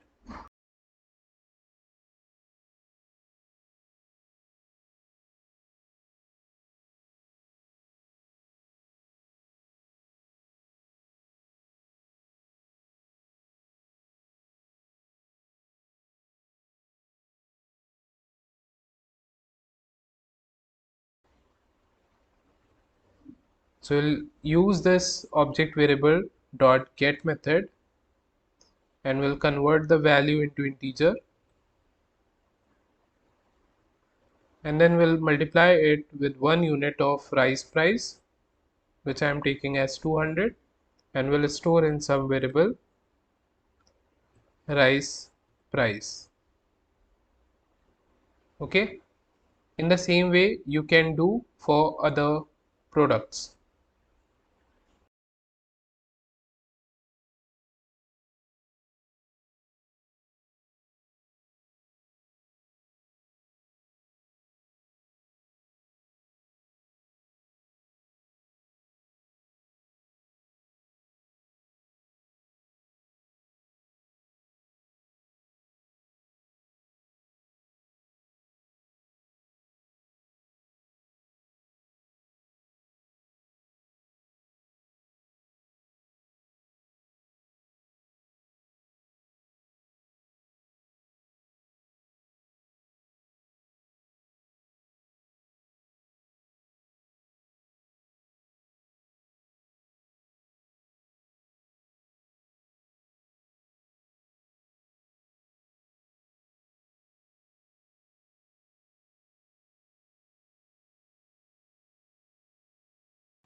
And now we can add all these prices to get the total grocery price.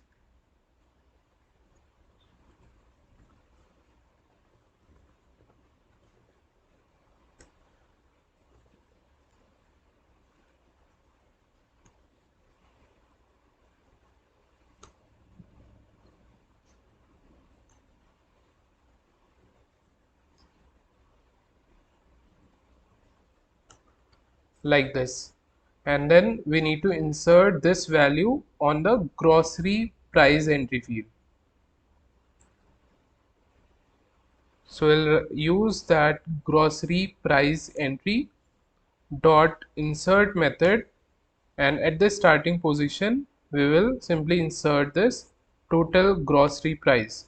Okay, and we also want to insert this rs, so again we'll have to use f string, or we'll have to convert this value to str, and then we can concatenate rs. So if you mention 2 quantity of dal, 1 quantity of sugar, and 2 quantity of tea, and click on total, you will be getting grocery price here. And now let's calculate cold drink price, because right now nothing will happen if we enter any quantity. And one more thing is happening here, that if I'm clicking on the total button again, the same value is getting inserted inside it again and again, right? You can see that 0 rs 0 rs 0 rs is getting inserted inside it, right? So what I want, that when I click on this total button again, the previous value should be deleted and the updated value should be inserted, right? So before inserting the price, I will delete if there is anything on the entry field. Okay, so I'll write here cosmetic price entry dot delete method, and from the start till end I will delete everything if there is already present anything, and then I will insert the price. Okay, let me show you. So if I mention 3 quantity, so total is 450 rupees, right? Now if I click on total again, so you can see this is not repeated because the previous value got deleted and this 450 rupees got inserted here. Okay, as this is the same value, so you were not able to see it, right? But here, since we have not inserted done that thing, so we are still getting repeated values here, right? So I want, if there is anything already there, that should be deleted and then the insertion should be done. Okay, so I'll write here grocery price entry dot delete, and from start till end I will delete everything.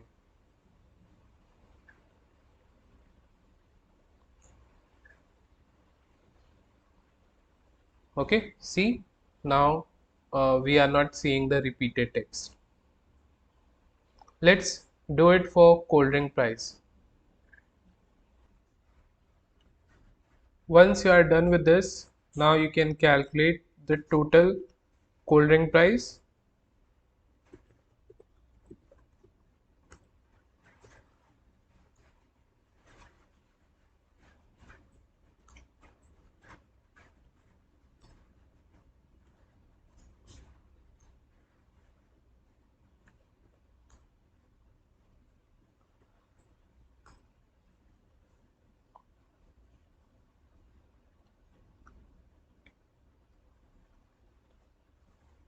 and then you can firstly delete if there is anything on drinks price entry,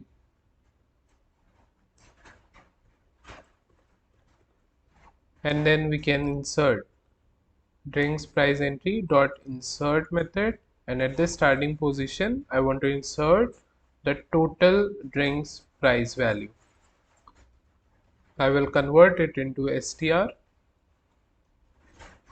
and then we'll concatenate rs.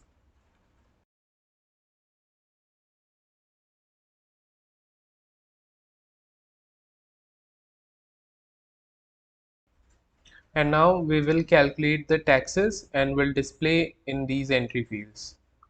So I'll keep 8% tax on cold drink price, 5% tax on grocery price, and 12% tax on cosmetics price. Let me show you how this will be done. So here we'll calculate cosmetic tax, and that will be calculated using the total cosmetic price, and we'll multiply it with 0.12. So this is nothing but the 12% tax, okay, and that will be stored inside this variable, and then we need to insert this variable value in cosmetic tax entry field that we created, right? Dot insert method, and at the starting index we'll insert this cosmetic tax, and again we will delete if there is anything already present there. So we'll write cosmetic tax entry dot delete from start till end, and then the insertion will take place. And to this value also we can add rs at the end. For that you can convert it into str and then add rs. The same thing we'll do it to calculate grocery tax. So we'll copy these three lines, we'll go here and we'll paste. We'll change the variable names,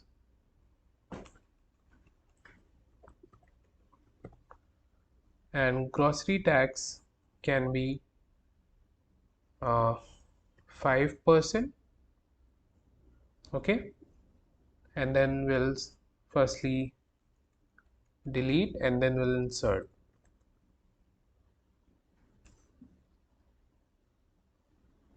and we have to insert grocery tax here,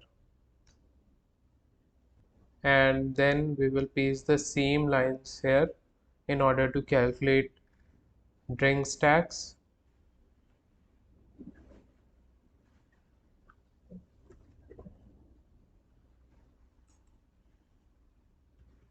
So it will be 8% of total drinks price.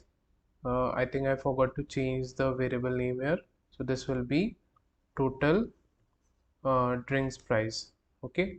Let me check here, I think I forgot.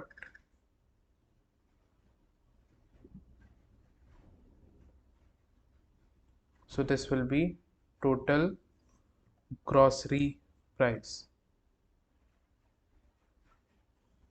Change these entry field names to drinks tax entry.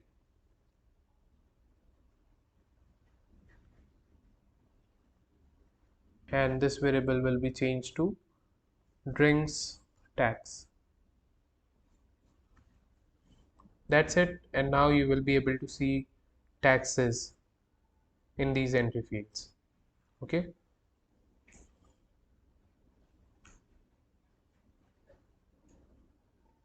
if I click on total, you can see the prices and their taxes. So we are done with the total button functionality, and now we have to work on the bill button functionality. So if you see this original project, let me show you how this works. So if I click this button right now, it says that customer details are required. So without filling the customer details, you cannot generate the bill. So I'll add one name here and some random phone number. And now if I click on this bill button, it says that no product purchased. So firstly, we'll have to purchase any one product at least, and once I click on this total button, this is the total of the products, right? And now we can generate the bill. So here you can see the bill number, customer name, and the phone number. This is the same customer name that you have written here and the same phone number that you have written here. Then we are seeing the products, bath soap, wheat, and fruity. These are the same products that you have selected. Their quantity is mentioned and their prices are mentioned. Then the taxes are mentioned, and after that the total bill is mentioned.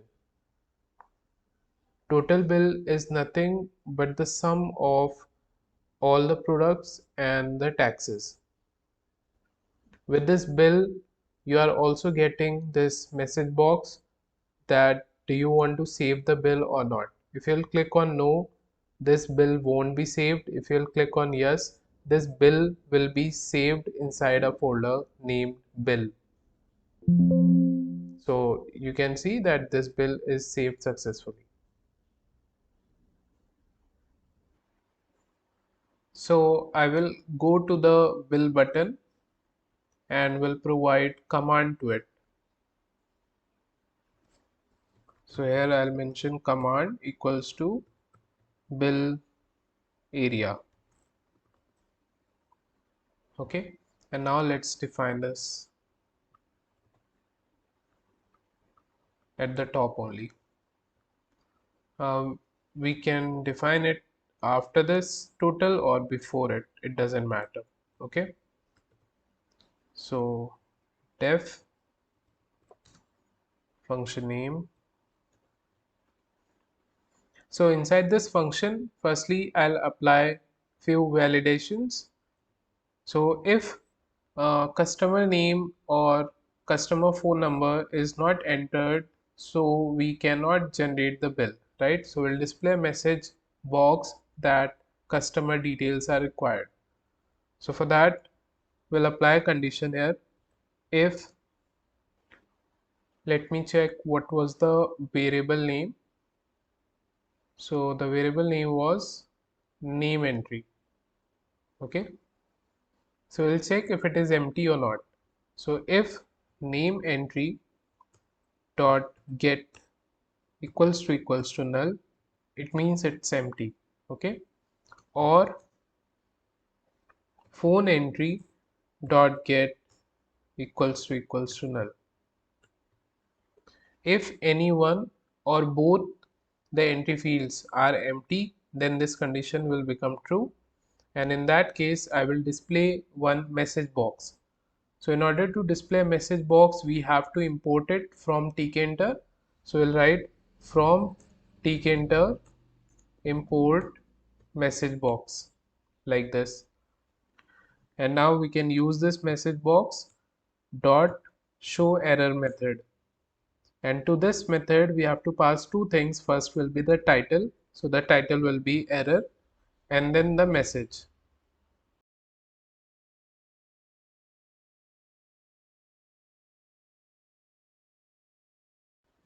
So now if I run it and I'm not entering any name and phone number and directly clicking on this bill button, you can see I'm getting the message box that customer details are required, and here is the title.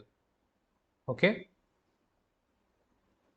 and once you will enter the name and the phone number, and this time you will not see that message box because this condition is not getting true. Okay, another thing that I'll check is if these entry fields are empty or not. So if these entry fields will be empty or will have 0 in all of the entry fields, okay, in that case I cannot generate the bill, right? It will be meaningless. So if any one of the entry fields will have the price, total price, then only the bill will be generated. So here I'll apply another condition, elif cosmetic price entry dot get, if this is equals to null, or grocery price entry dot get equals to null, or drinks price entry dot get equals to null. Okay, if they are null, it means you have not generated the total, right? So in that case I'll display again the error message box. So I'll copy it from here and we'll paste here, and this time I'll change the message to no products are selected. So now if I run it, if I click directly on this bill button, firstly you will see this message. If you will write the name and the number, and if these are empty, as you can see right now they are empty, so you'll see the second message box, no products are selected. Okay,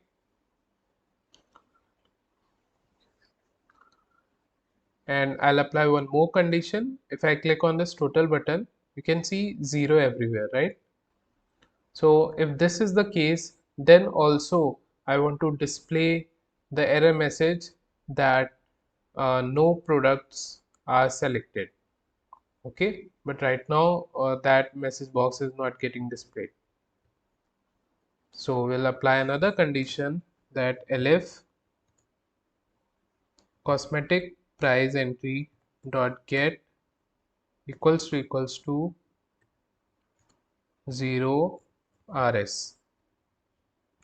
Okay, and sorry, instead of or here it will be and. So if all of the entry fields will be empty, then only this message will be displayed.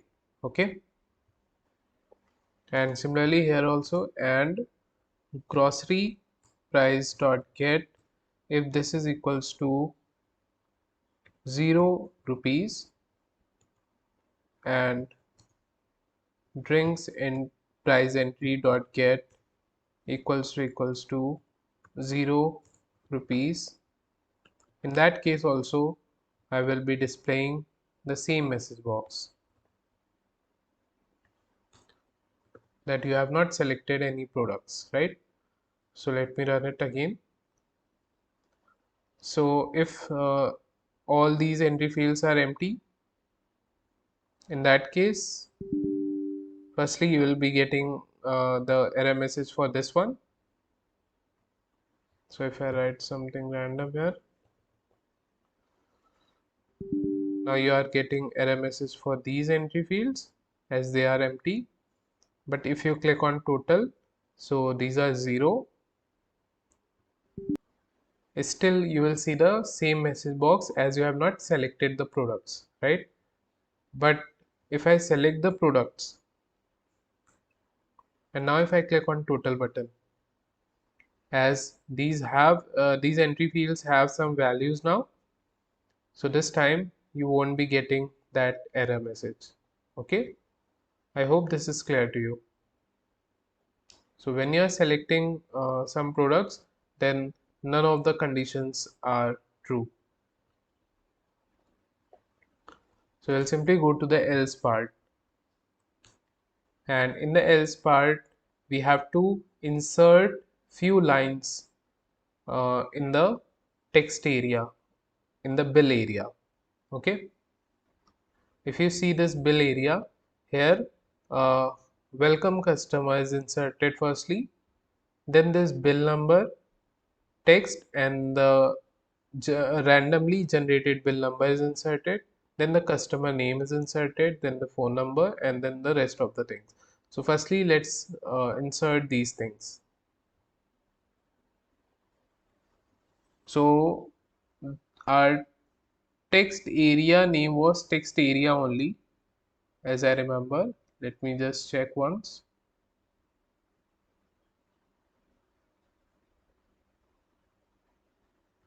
Yeah, it was text area.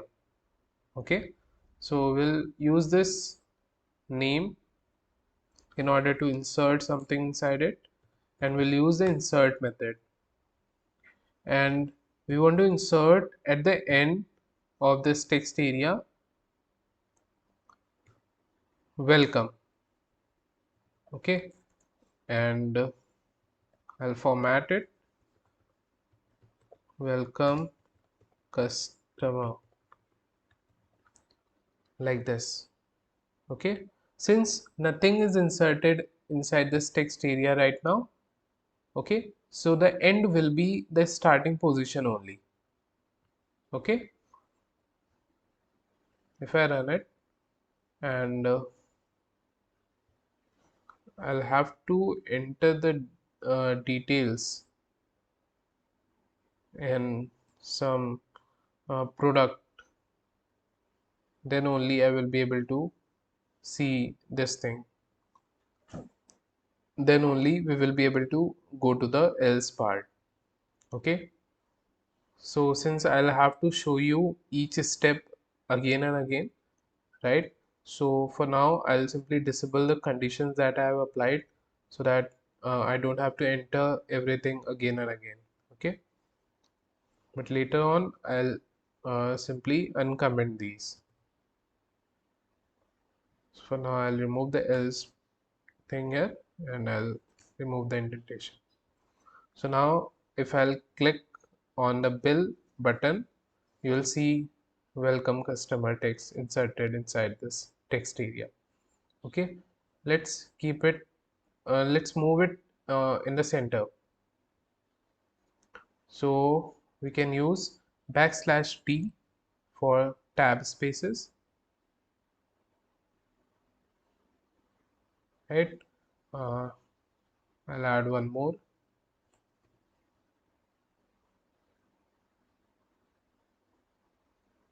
Yeah, this is fine. And then after this we have to insert this bill number text and the bill number.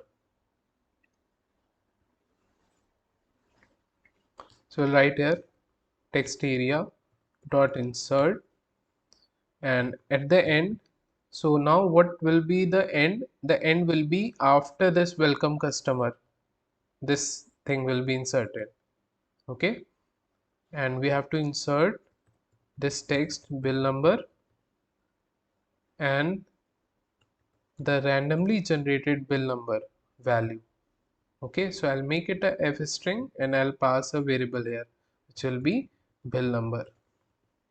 Okay, and we have to generate this bill number. So how can we generate a random bill number? For that we can import one module which is random. So I'll write import random. Okay, and here only at the top outside this function I'll take this variable bill number, and we'll use this module random dot rand int, and to this method we have to pass the range. So I want the bill number to start should be between 500 to 1000. Okay, so a random value will be inserted inside this bill number, and that will be inserted inside this text area. Let me show you.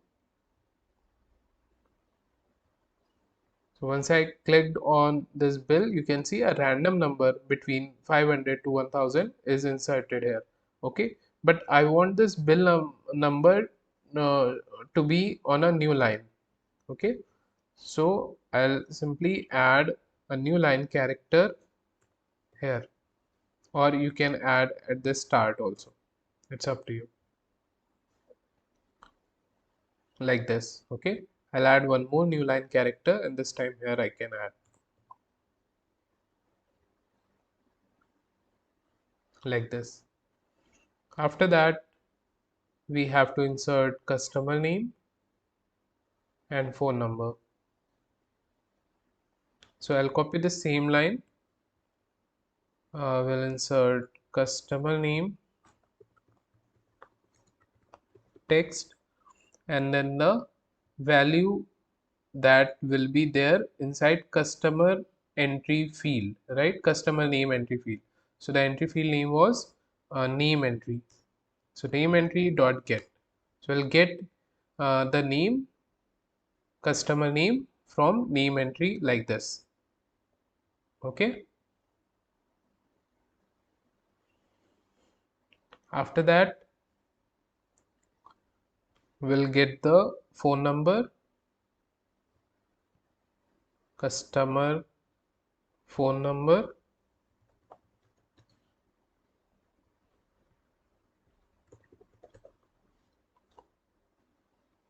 so we'll get the customer phone number from phone entry. So I'll write phone entry dot get. Now if I run it, if I enter my name here and a phone number, if I click on bill, you can see we are getting bill number, customer name, customer phone number. Okay, I hope this is clear. If you want, you can add a new line character. Okay, if you'll add a new line character, you will see customer name here and then customer phone number here. Okay, so it will be a cleaner look. So you can add the new line character at the end.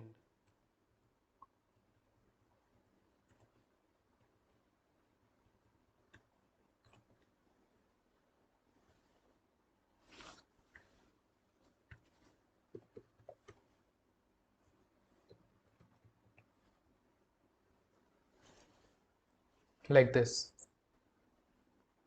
And after that, we have to insert this division line and then products, quantity, and price text, and then again the same division line.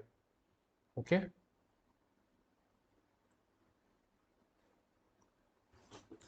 So I'll write text area dot insert, and at the end, see everything is getting inserted at the end, right? After bill number, we are inserting customer name and then phone number, and now the separating line, right? So I'll add a new line character so that the separator starts on a new line, and the separator is nothing but the equal to symbol. So you can check how many will fit there. So if I click on this bill, let me just remove few of them.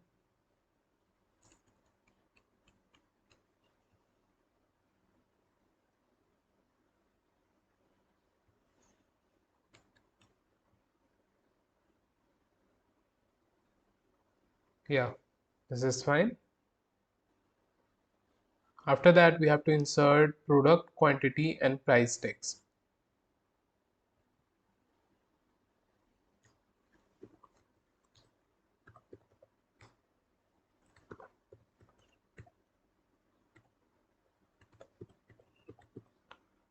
Product, and then after some spaces, so I'll use tab space,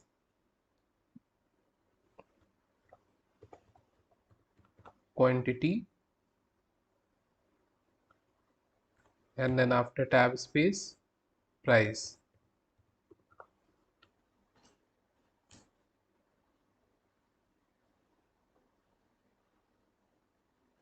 I'll provide more tab spaces.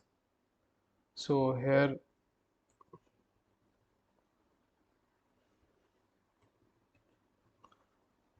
like this.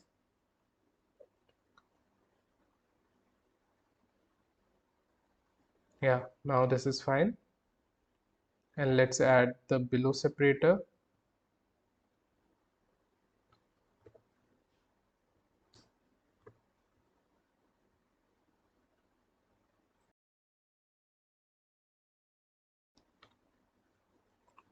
And then we have to insert the products that you will be selecting. For example, we have selected dal here. So dal is getting displayed here only. Okay. And the quantity that you have selected and the total price. Okay. Similarly, Sprite, its quantity and the total price. Then whatever is the grocery tax, cold drink tax that is mentioned, and then the total bill, which is the addition of all. So we have to insert only those products that the user will select. So the entry fields which are 0, those entry fields are not included in this bill area, right? So here I will check that if bath soap entry dot get is not equals to 0. If bath soap entry value is not equals to 0, then only I will insert inside text area its value. So I'll write text area dot insert, and at the end I'll be inserting the value of bath soap entry. So bath soap entry dot get. But you don't have to mention just the quantity. You also have to mention the product name, right? So the product name is bath soap, and after few tab spaces I will be mentioning quantity. So here I'll add f string, since this is a variable, so I'll keep it in curly braces like this. Okay, and then after some tab spaces I'll have to insert the price. So the price of bath soap is calculated inside this total function, right? This is the soap price. So we need to use this value inside this function bill area. Okay, here. So how can we use this variable value inside some other function? For that, we'll have to make this variable as global. So we'll write global soap price. So once we make this variable as global, now this variable value can be used inside this function. So here inside curly braces, I'll mention soap price.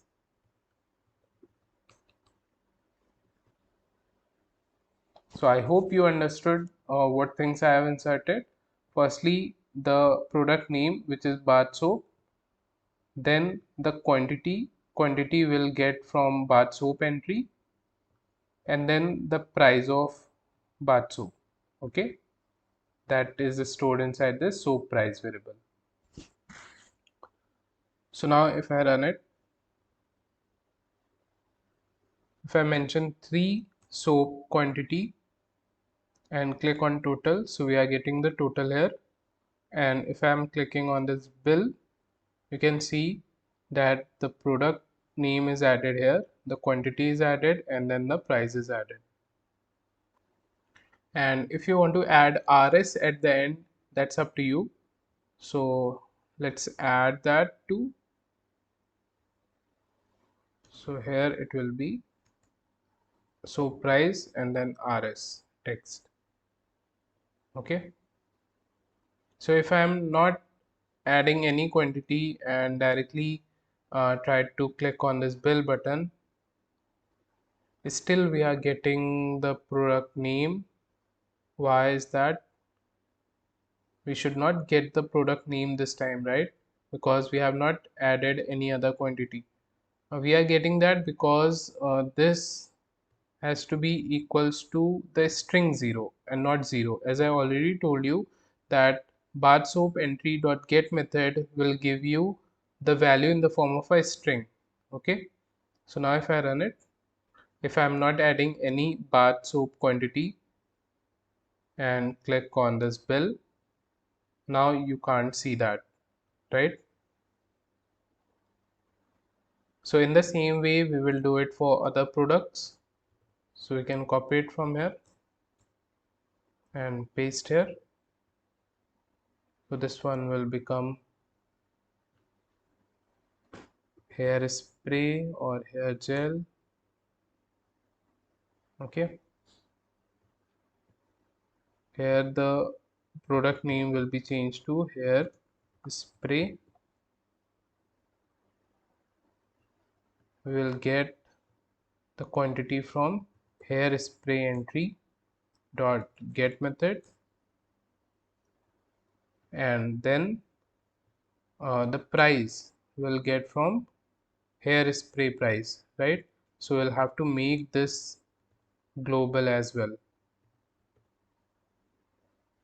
Okay, so we'll pass this here. After that,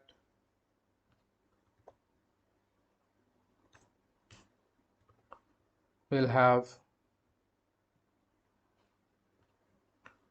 hair gel is entry dot get. Okay, and then here the name of the product will be changed to hair gel,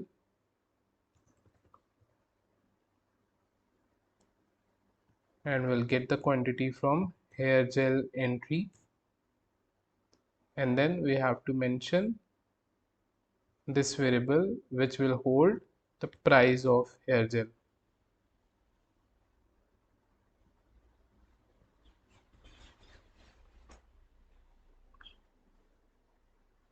See, it's showing error here because this variable is not defined, right?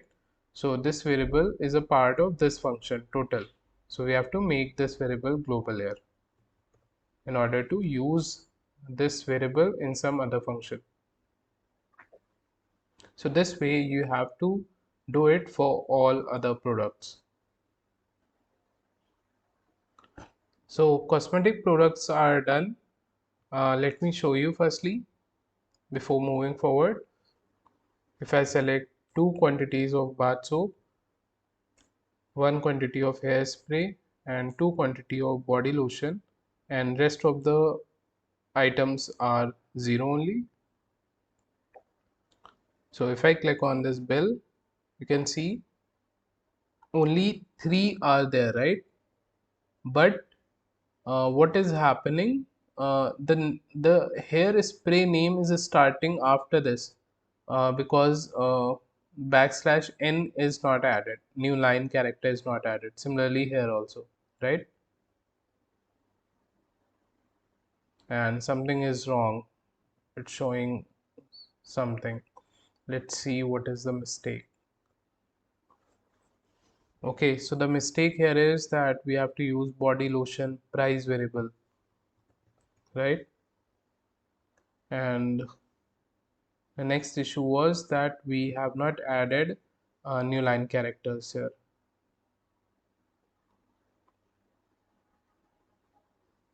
Okay, so we'll mention new line characters.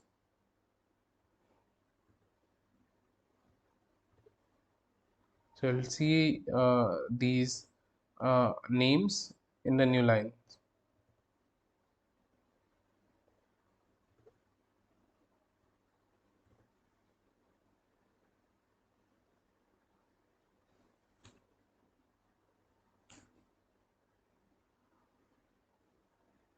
So now this is fine, right? So here you can see the quantity and here you can see the price.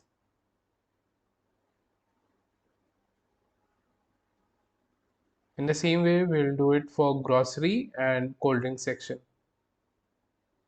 So you can also provide a comment here if you want. Okay, so I'll simply copy this line and we'll paste here. This one will be rice entry. Here also it will be rice entry dot get, and the variable name will be rice price. Okay, we need to make it global. Let's change the name to rice.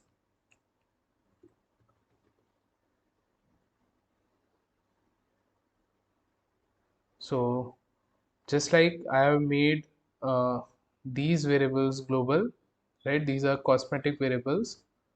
In the same way, you have to do for grocery variables, right?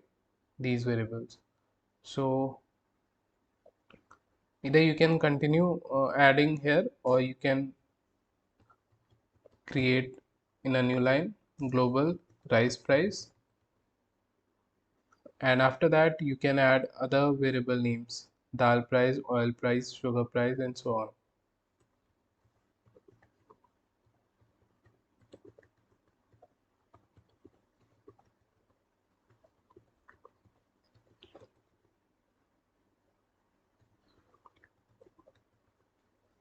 Okay, once you make these variable global, now you can use here inside this function.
So this is how you have to add all the products.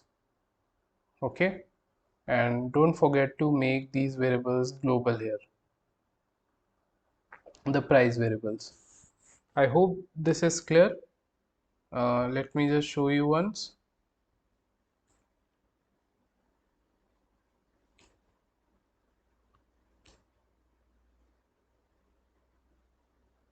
So as you can see, I have selected one product from cosmetics, so that name, quantity and price is displayed. And similarly from grocery we have one product, oil, right, two quantity and the price. And then from cold drink section we have Sprite, two quantity and the price. And after that we have to add this separator line, then the taxes, okay, and then the total bill. So after this I'll add separator line, and let me just copy it from here.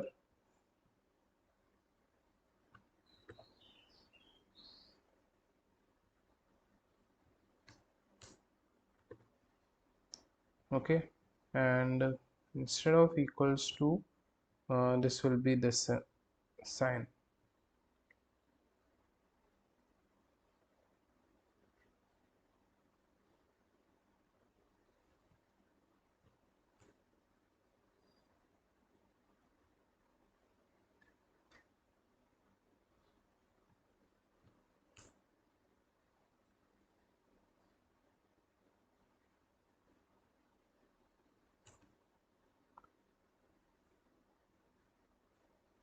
Okay, now this is fine, right?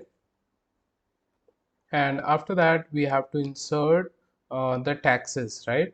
So if I am clicking on total, right now you can see it's 0.0 rs, right? So when it will be 0.0 rupees, in that case I will not insert the cosmetic tax in the bill area, right? I will only insert when it will have some proper value. So I'll again check a condition that if cosmetic tax entry dot get equals to 0.0 rs, okay, sorry, not equals to, if this will not be equal to 0.0 rs, then only I'll insert it. So I'll write text area dot insert method, and at the end I'll be inserting it. So firstly I'll insert a new line, okay, and then the cosmetic tax string, and after that the value. So I'm gonna use f string here. So cosmetic tax value will get from cosmetic tax entry dot get method, like this, and let's separate it with tab spaces. Let's do it for grocery tax and cold drink tax. So I'll copy it and we'll paste it twice, and then we'll do the changes in the name. So this will be grocery tax entry, and the name will be changed to grocery, and then this one will be drinks tax entry.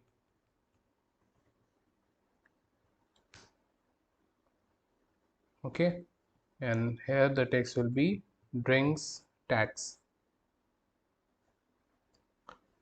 Let me show you. So if I'm clicking on total button, we are getting 000, right? So if I generate the bill right now, you won't see cosmetic tax, grocery tax and cold drink tax, okay? But if we add the product, okay, I'm not adding any cold drinks. So if I now click on total, so you can see these to have some other value, right? So if I click on bill, you can see that the previous text is still there. Okay, the previous text, and this new text is inserted just at the end, right? And here we have bath soap and dal, and the cosmetic tax is there and the grocery tax is there. Okay, I'll add more tab spaces here. So why this previous text is getting displayed? So I want to firstly delete the previous text and then only the new text should be inserted. Okay, so before inserting anything inside text area, I'll simply delete if there is anything already present on it. So I'll write text area dot delete, and from start, so start position is 1.0 until end I will delete everything. Okay, so in case of text area the start position is 1.0, and in case of entry field the starting position was 0. Okay, so from start till end I will delete everything from the text area, then only the insertion should take place. Okay, otherwise you will see the repeated thing whenever you will click on the bill area, bill button. Okay, so I hope this is clear to you. And once the taxes are added, after that, if you see the original one, we have to add the total bill. Okay, and let me add one more tab space, or maybe one more. Okay,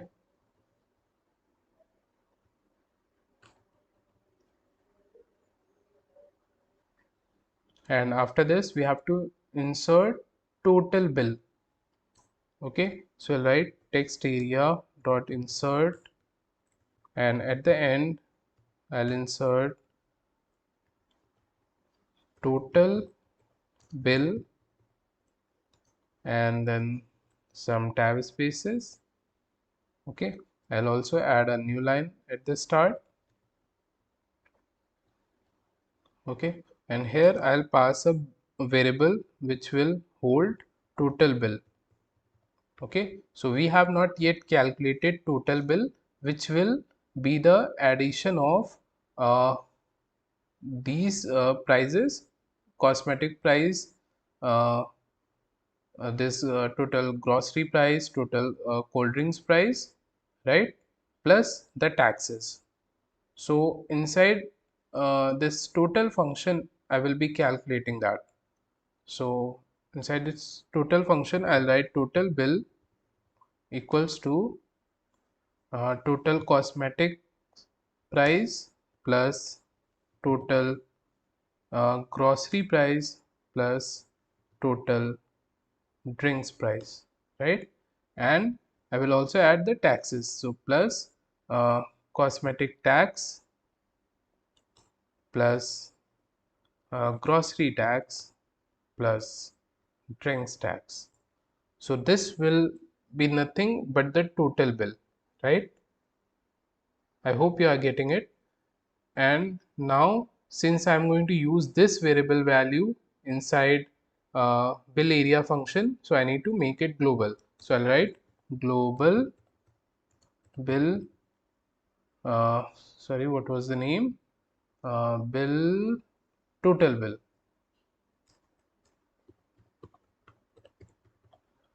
Okay, so now this is that same variable here.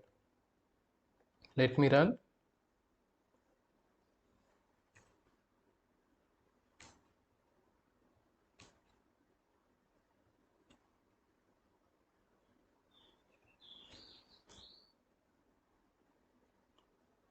So you can see here that we are getting cosmetic tax, grocery tax, drinks tax, right? And then the total bill, which is nothing but the sum of all. Okay. Uh, in case of total bill, I'll provide one more \n. Okay, and here there is some spacing, so I'll remove it. Yeah, now I think everything is fine.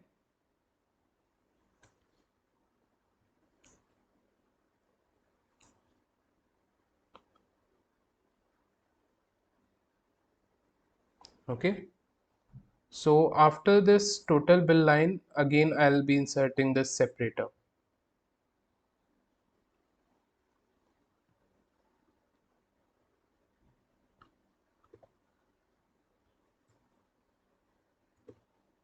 So our bill is ready now. After this, we have to do one more thing. I'll click on this bill, okay, I should see a message box where it will ask whether you want to save this bill or not. Okay, so what I'm going to do after this, I'm going to call one function, save bill, and this function is not yet defined. Inside this function, I will write the code to save the bill. Okay, and I can define this function just above this bill area function. Okay, here, so I'll write def save bill.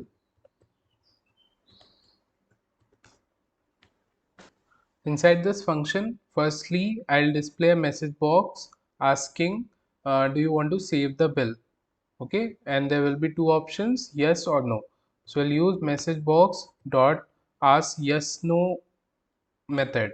Okay, and here firstly we'll pass the title, so title will be confirm, and then the message will be do you want to save the bill. Okay, so this method returns either true or false. If you'll click yes, it will return true, otherwise it will return false. So that result we can store in some variable result, and then we can check that if user has clicked yes or no. So if user has clicked yes, it means he wants to save the bill. Okay, so this condition will become true. Okay, and in that case I will save the bill. So how will I save the bill? I will firstly get the bill content inside this bill underscore content variable. Okay, so how can I get all the bill content that is there on the text area? So I'll write text area dot get, and from where to where you want to get, I want to get the complete content, right? So I'll start from the starting index, which is 1.0, and I'll go till the end. So I'll get everything from the text area and will store inside this bill content variable. So now this bill content will have everything. And now I will write this bill content into a file. So for that I will open, so I'll firstly open this bills folder. Okay, and inside it I will save the file with the name bill number, okay, that we have generated here. So I'll write bill number, and since it will be a txt file, so the format will be .txt. Okay, so inside this bills folder we are opening this file, okay, bill number.txt in write mode, and let's say this file name is file. Okay, then I will use this file dot write method, and to this file I will write this bill content. So to this write method I'll pass bill content. So firstly we are getting the content from the text area inside this bill content variable. Then we are opening this file which is inside bills folder. Okay, and the file name is bill number.txt, whatever will be the bill number. Okay, that and .txt will be the file. Okay, text file, and we'll open that file in the write mode, and we are calling that file as file, and then we are writing to that file the bill content. Okay, I hope I'm making sense to you. And after that, I'll simply close the file once the content is written. Okay. And then I'll simply display a message box and I'll show info. So info will be firstly the title. So the title will be success, and then the message will be bill is saved successfully.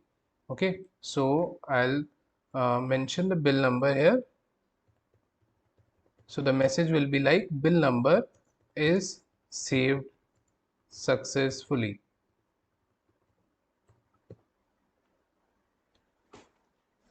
And once the file is saved, after that I'll again reset the bill number. Okay, so that two users cannot have the same bill number, and I'll have to make this bill number variable as global. So global bill number.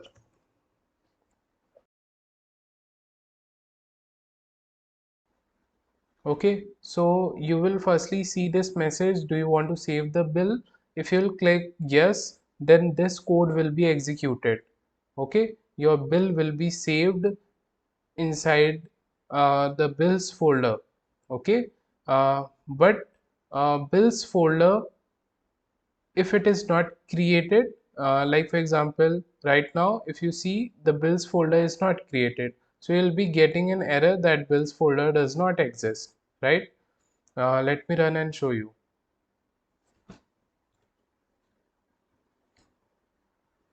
Total bill. Okay, uh, I think I'm getting an error.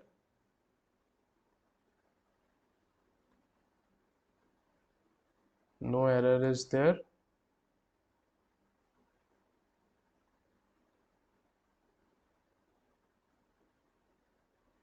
Okay, I forgot to pass parenthesis here to this function call, right? Now let's run again.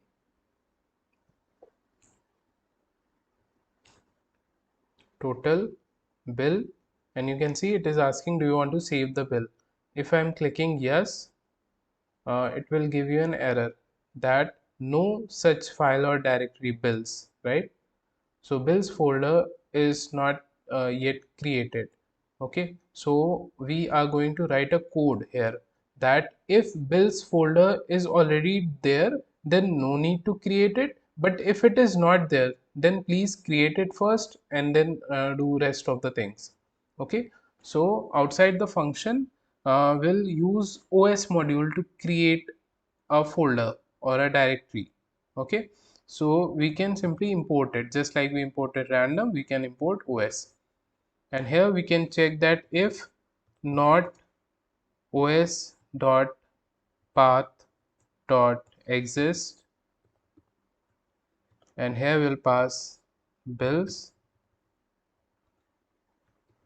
Okay, so if uh, bills folder does not exist, in that case this condition will become true, and we'll simply make the folder. So we'll write, we'll use os.makedir method, and here we'll pass bills. Okay, so if this bills folder is not created, then it will create a bills folder, and if it is already created, then this condition will not be true, so this code will not be executed again, and here it will be exists. Now let me run it again.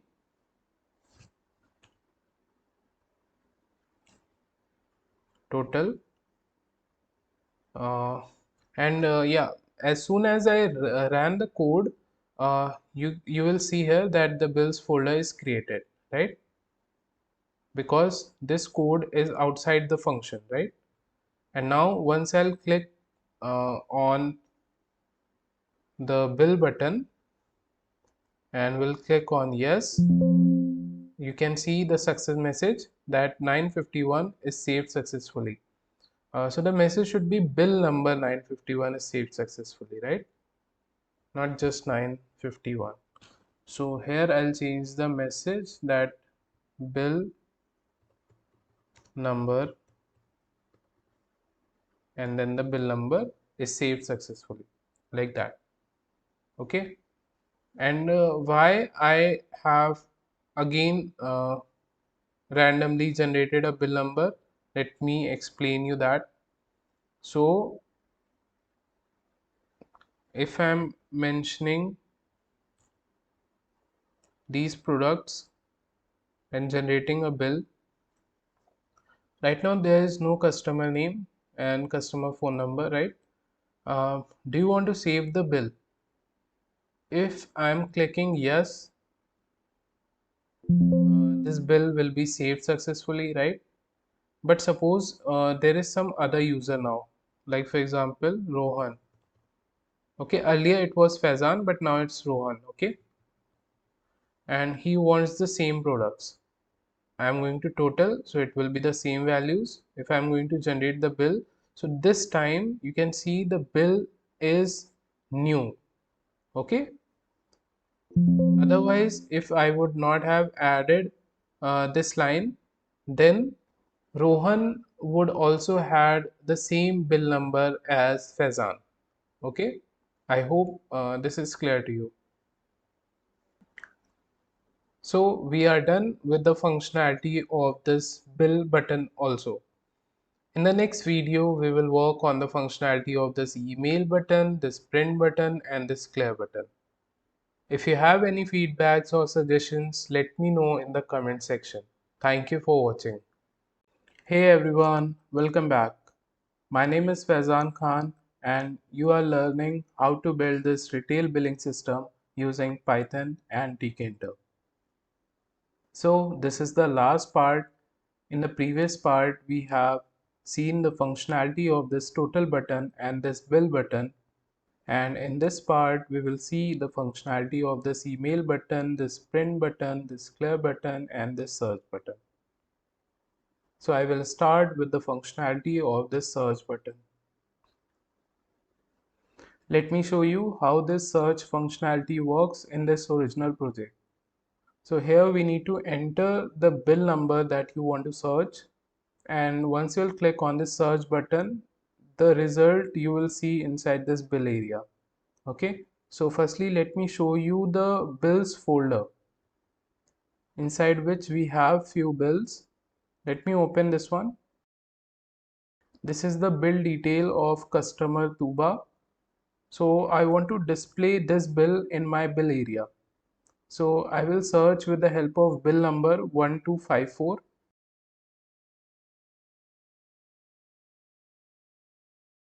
You can see that bill details are displayed here. Okay, and if you search for some non-existing bill, in that case you will see this error message box, invalid bill number. If you see here in the last video, I have commented these lines so that I can work on the bill area functionality easily, right? So now I can uncomment it and then I can add the else, and everything will be in the else part. So I'll select all this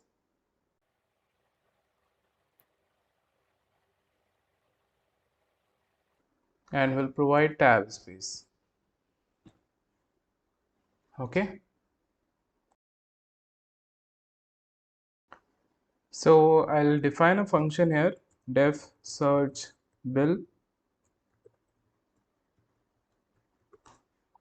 and inside this function I will iterate inside this bills folder and will check if the bill that I am searching is inside it or not. If the bill matches, then the content of that file I will insert inside the bill area. Okay, if the bill does not match, then I will display a message box that invalid bill number. So I'll use a for loop here for I in os dot list dir, and I'll mention the folder name bills like this, And let me print this I variable so that you can understand what is inside it. And before running the code, I need to call this search bill function. So from where I will call it? I will call it from the search button that we created here. Okay. So at last, you can provide a command or you can move it to a new line. And here you can provide a command equals to search bill without parenthesis. Okay. And now you can run the code. And once you click on the search button, see what it is printing. It is printing everything that is there inside the bills folder, right? There are 3 files, so it is printing the file names here. All right. As these files are saved with the bill number, so it will be easy for us to search, right? So how will we search? Instead of printing, we'll mention that if I dot split, we will split the file from this dot. So this will be nothing but a list where first element will be the 690 and the second element will be txt. Okay. So we want to compare the first element of that list. Okay. So here it will be 690. So I want to compare it with the value that the user will be writing on search bill entry field. So the entry field name was bill number entry dot get method. So if the bill number that you are searching is matching with the file name, then this condition will become true. And in that case, I want to display the content of that file on the bill area. So I'll open that file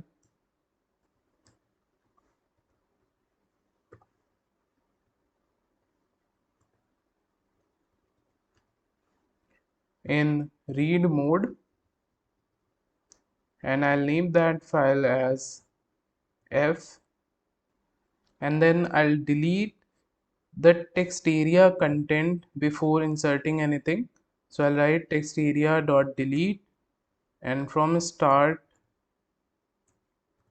till end I will delete everything, and then I will insert the content of this file. So I'll use a loop here for data in f, and we'll insert this data inside this text area. So I'll write text area dot insert method, and at the end I will insert this data, and then I will simply close the file. So I'll write f dot close, and suppose you have entered a bill number which is not matching with the file name. In that case, we'll come out of this for loop and we'll use the else, and here we will simply display a message box dot show error. Firstly, the title will be error and the message will be invalid bill number. Okay. And also once the bill is successfully searched, after that I will simply break and will come out of this for loop. Okay. And once I'll come out of this for loop, then this else code will not be executed. It will only be executed when this for loop execution will be over. Okay. So if bill will not match with the file name, then only this else code will be executed. Okay. And if the file name matches with the bill name number, then you will see the bill data inside bill area, I mean text area, and then will simply come out of the loop. I hope you are able to understand it. So if I'm searching for a bill number that does not exist, in that case you will see the error message box, invalid bill number. Now if I search for 690 which exists, in that case you will see the content of that file inside this text area. Okay. Similarly, you can search for some other bill number.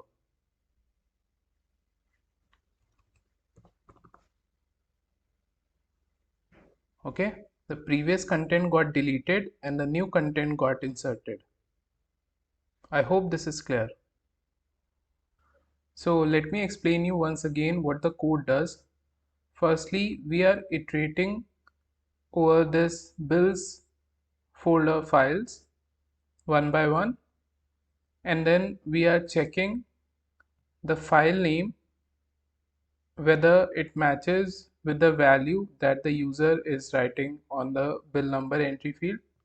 If it is matching, then we are opening that file in the read mode, and then we are deleting the content from the text area if anything is present there, and then we are inserting one by one each line of this file inside this text area, and then we are simply closing the file, and then we are using this brick keyword. So once the file that you are searching is found, we will simply come out of this for loop. Okay, and suppose the file is not present there, okay, inside this bills folder. In that case, we'll simply go to the else part, and you will see this error message box that invalid bill number. Now after this, let's start working on this print button. So again, I'll define a function here, def print bill, and let me call this function from the print button.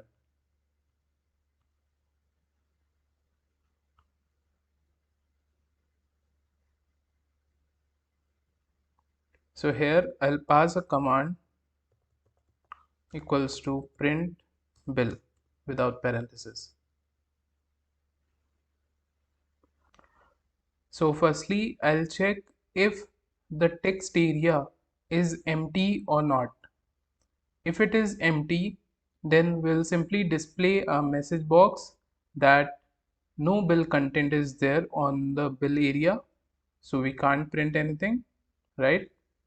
But if it is not empty, in that case we will create a temporary file and will add the bill content inside it and will print that file. So I'll write if text area dot get from start till end is equals to \n. So when text area is empty, there is only \n, a new line character there. Okay, so we'll compare it with \n. So this means the text area is empty.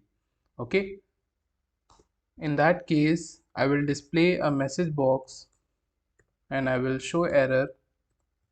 Firstly, I'll add the title and then the message. So the message will be bill is empty. Okay, so printing cannot happen. But if that is not the case, if the content is there on the bill area, in that case I will create a temporary file. So in order to create a temporary file, we have one module which is temp file, so we can simply import it. It's an inbuilt module, so you don't need to install it. After that, you can create a temporary file using this module dot mktemp method, and to this you can pass the extension of the file. So the file that I'm going to create is a txt file. Okay, and I'll name this file as file, and now I'll open this file in write mode and will write text area content inside it. So I'll write text area dot get, and from start till end I will get all the content. So that content will now go inside this temporary file that we have created. Okay, and then we can simply print this file. So in order to print it, we'll use os module dot start file method, and we have to pass the file name. So the file is this file only. Okay, and then the command. So the command is print. So if your printer is connected to your PC, then the text area content will be printed out. Okay, right now my PC does not have a printer, but let me show you what will happen. So firstly, as you can see, there is nothing on this bill area. So if I try to print, it says bill is empty, right? So let's generate the bill. So we'll firstly total, and then we'll generate the bill. It says customer details are required. So I'll enter a name and a phone number.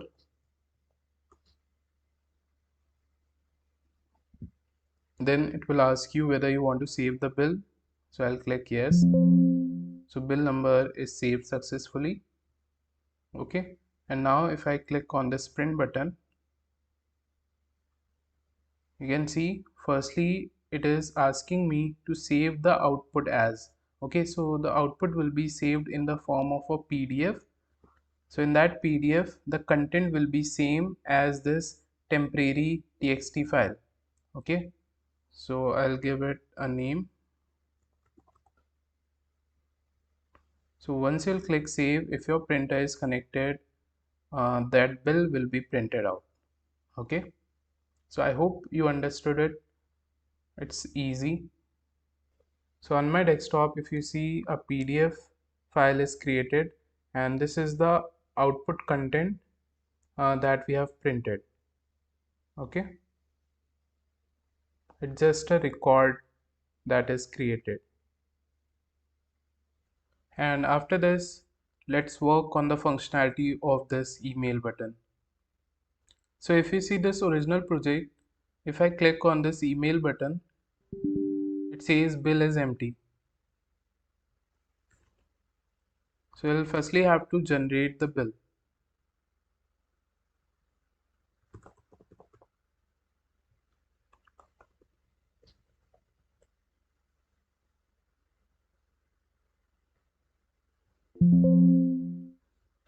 And once the bill is generated, now you can email this bill. You can see a new window on top of our main window, right? So firstly, we will have to create this new window, and inside this window, we'll have to create this label frame, the labels and corresponding entry fields. Okay, and then this send button. And later we will see how we will be able to send the email.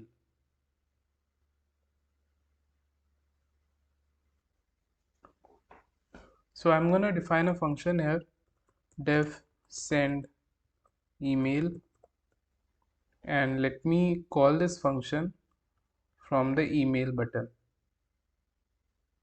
So here I'll add command equals to send email. Okay, so inside this function, firstly I'll apply the same condition, that if text area is empty, in that case I will display an error message box that bill is empty. Okay, so if you click on it, it says bill is empty. So firstly we will have to generate the bill, then only we will be able to send the email.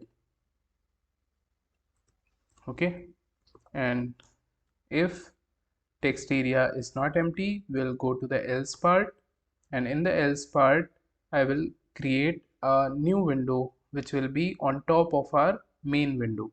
So how do we create it? Just like we have created our main window, in the same way we'll be creating the new window on top of our main window. So here you can see we have used firstly created the object of the tk class, right?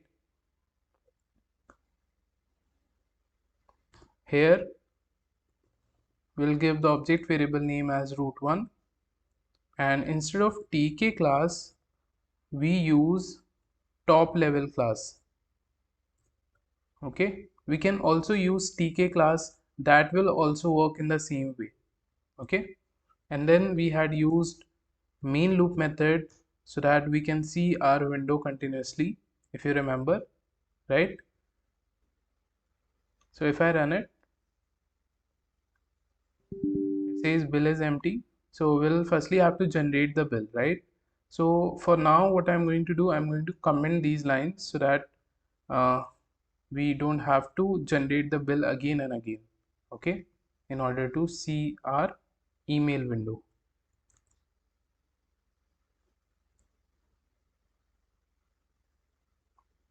So now once I click email button, you can see a new window on top of our main window is created. Okay, it also has the same title as this retail billing system, but if you want you can change it.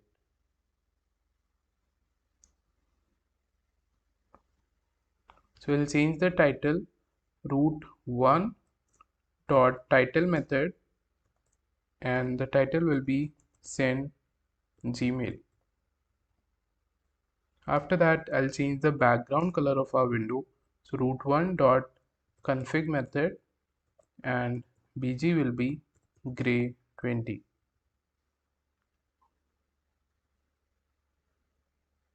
like this. Okay, and then I will disable this maximize button so that nobody can resize this window. Okay, I want this window of fixed size, so for that I'll write root1 dot resizable method, and here I'll pass false value for the width and false value for the height. So now you can't maximize this window or drag this window from left to right or top to down. So let's start adding things inside this window. So here I'll create a sender frame using a label frame. This label frame will be inside my window, right? Which window? root1 window. So if you'll mention root here instead of root1, then you will see this label frame on your main window, but I want to see this label frame on this top level window, right? So we'll mention root1 here. After that I'll add text to this label frame, so the text will be sender. Then I'll add font for this text, so the styling will be Arial. Size of the text will be 16, and I'll make the text as bold. And after creating the label frame, we also need to grid it in order to see it on the screen. So we'll write sender frame dot grid method, as this is the first thing we are adding on our top level window. So row will be 0 and column will be 0. And as you already know that if you are not adding anything inside the frame, you won't be able to see it on the screen. As you can see, its size is further decreased, and it will be increased once you will start adding things inside the label frame. So we'll create Gmail ID label using a label class, and this label will be inside the sender frame. The text on this label will be sender's email. Okay, we'll have to use double quotes outside, as we are using apostrophe s inside, right? And after that I'll add font for this text. Style will be Arial, size will be 14, and text will be bold. and then I'll grid this Gmail ID label. So I'll grid it at row 0 and column 0. I hope you are able to understand why row 0 column 0, because inside the sender frame we don't have anything, and this Gmail ID label is the first thing we are adding in it. So that's why row 0 and column 0. Now if I run it, you can see that the window size is increased and you are able to see the label frame as well as the label. Let me change the background color of the label frame, and let's provide some border to it. So here I'll mention BD equals to 6. Background color will be gray 20, and I'll change the text color to white. Sorry, instead of text it will be FG. Yeah, like this. And now I'll change the background color of this label to gray 20 and the text color to white.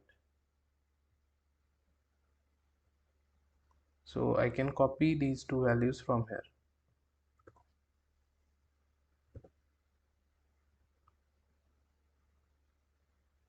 Yeah, this is fine. Now after this, just next to it we have to create its entry field. So this is at row 0 column 0, so its entry field will be at row 0 and column 1.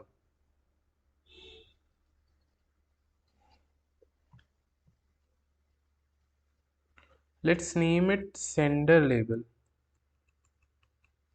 It will be easy to understand. And I'll name the entry field sender entry.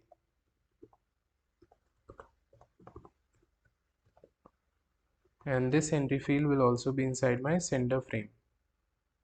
After that, I'll provide font for the text that will be written inside it. So it will be the same font. And then I'll mention border of 2, width of 23, and styling to the border will be ridge. Okay. And then we need to grid this entry field. So we'll write sender entry dot grid. Row value will be 0, column will be changed to 1.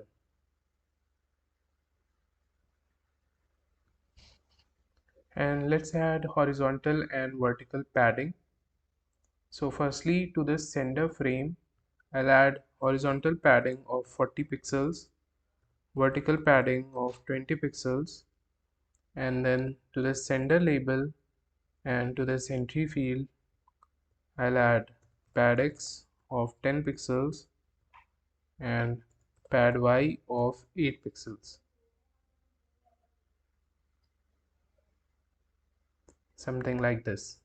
Okay, so as you can see, this is 40, 40, 20, 20, and this is 10, this is 10, this is 10. Okay, and this is 8. Okay, in the same way, inside the sender frame only, we'll have to create password label and its entry field. So I'll copy this label and this entry field,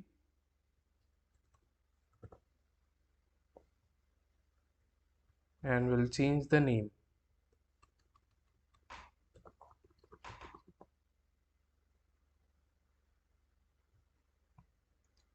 Text will be changed to password. Okay, row value will be changed to 1, and that's it.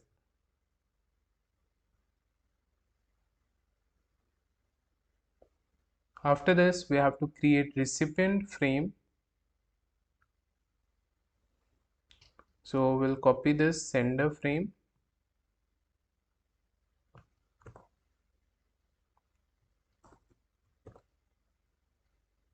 I'll change the name to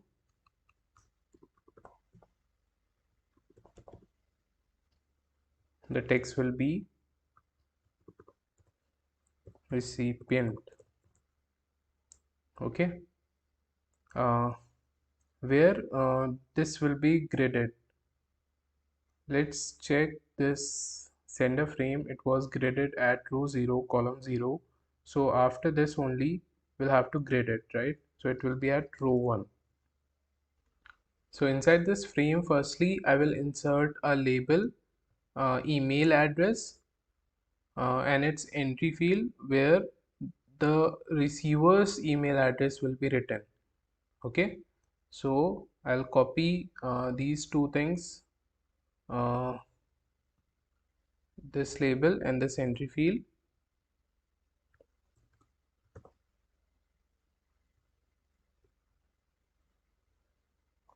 I'll change the name to receiver label and receiver entry. Okay, here the text will be changed to email address,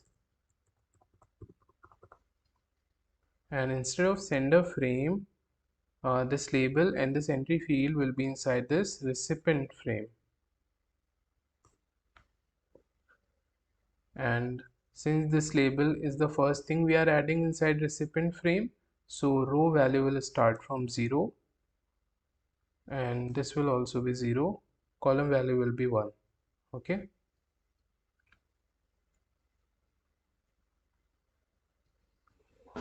after this, in next row, the label will be message, and in the next row we will insert one text area inside which we will insert the bill data. Okay, so I'll copy one label, and this will be message label. The text will be message. Okay, row value will be changed to 1, and just next to it we'll have to create a text area. Okay, so we'll name it email text area. So as you know, text area is created with the help of a text class. This text area has to be inside this recipient frame, so I'll mention recipient frame here, and then I'll mention the font for the text that will be written inside it, and then border of 2 pixels. The styling to the border this time will be sunken, and after that I'll grid it. So I'll write email text area dot grid. Row value will be 2 because it has to be just next below this message label. Okay, so row will be 2, column will be 0, and let's see where we'll see this. So this is the text area size that we are getting, so we need to fix its width and height. So width that I have used in my original project is 42 and height is 11. Okay, yeah, this is fine. And after that, you can see this text area is not coming at the center position. Okay, so what is happening, as I mentioned, column is 0, right? So this is column 0 position. Okay, and column 1 is starting from here. Okay, so what I'm going to do, I'm going to provide one value to this text area, that this text area should take 2 column spaces. Okay, so once it will take 2 column spaces, so it will be positioned at the center. Okay, so here I'll mention column span of 2. It means this text area will now take 2 column spaces like this. Okay, so this text area is taking 2 column spaces now. Earlier it was taking 1 column space, right? Column 0 space. That's why this entry field, since it is at column 1, that is why it was appearing just next to this, right? I hope you are able to understand. And at last we have to create a send button just outside this recipient frame.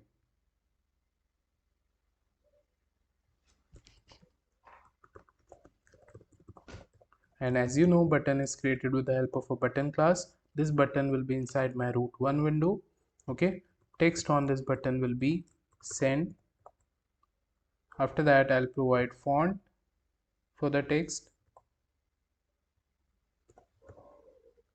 and then I'll grid this button, send button dot grid. So what will be the row and column value? If you see what else is added inside root1 window, earlier this recipient frame was added, which was at row 1 column 0.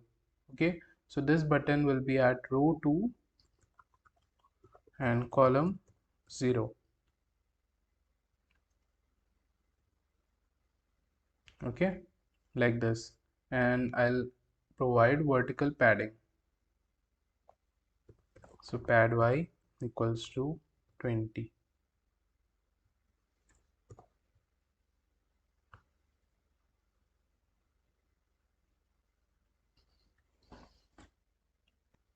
Let me increase the width of this button to 15, and I'll change the font size to 16.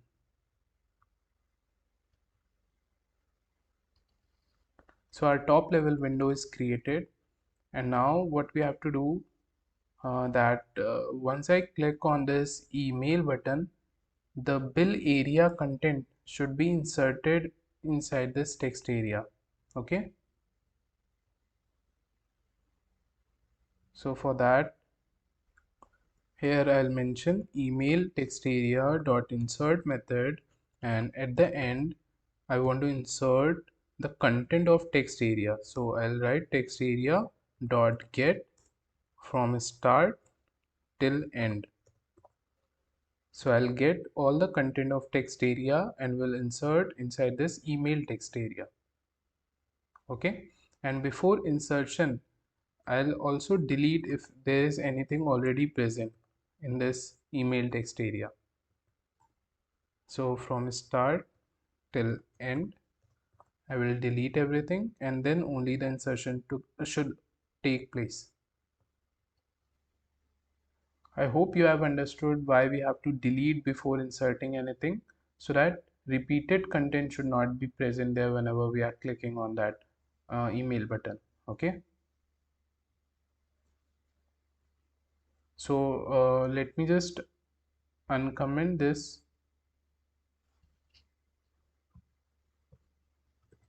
and let me just provide indentation here.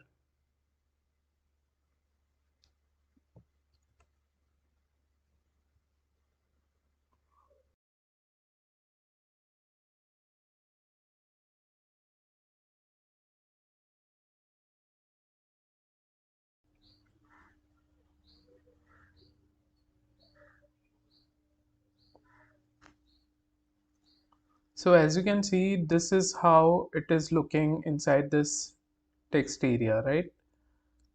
From here, what I want to delete this separators, right? This separator as well as this separator.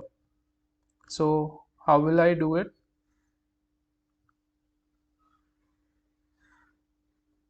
So here where we are inserting the text area content, I will replace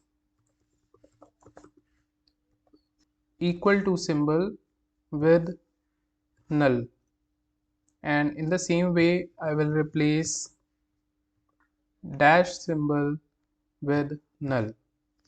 So now you won't see any equal to or dash there.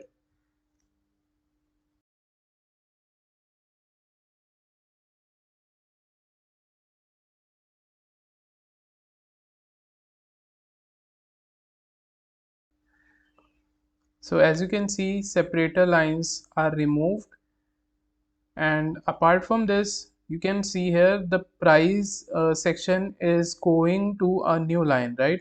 It should have been here at this place, right? And its value should be just below it. So this is because of the tab spaces that we provided during insertion, so that the text formatting is proper here. Let me show you where we have added that. So here you can see these tab spaces, right? So we need to replace these tab spaces with one or maybe two tab space. So here only I'll again use a replace method,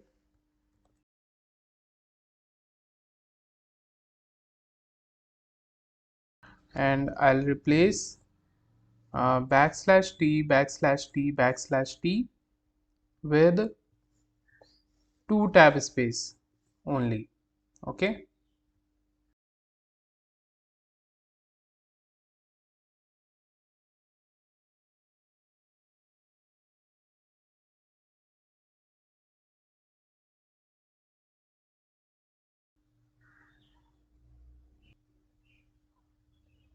Yeah, so now as you can see the formatting is proper, so this is fine. Now let's work on the functionality of this send button. Right now nothing is happening because we have not added any functionality to it.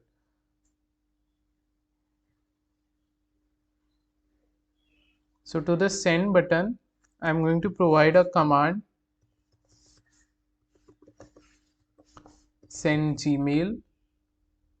Okay, and I'll define this function inside this send email function. So I'll write def send Gmail. So whenever you will press that send button, this function will be called, and whatever code you will write inside it, that code will be executed. So I'll show you that only print statement will work this time.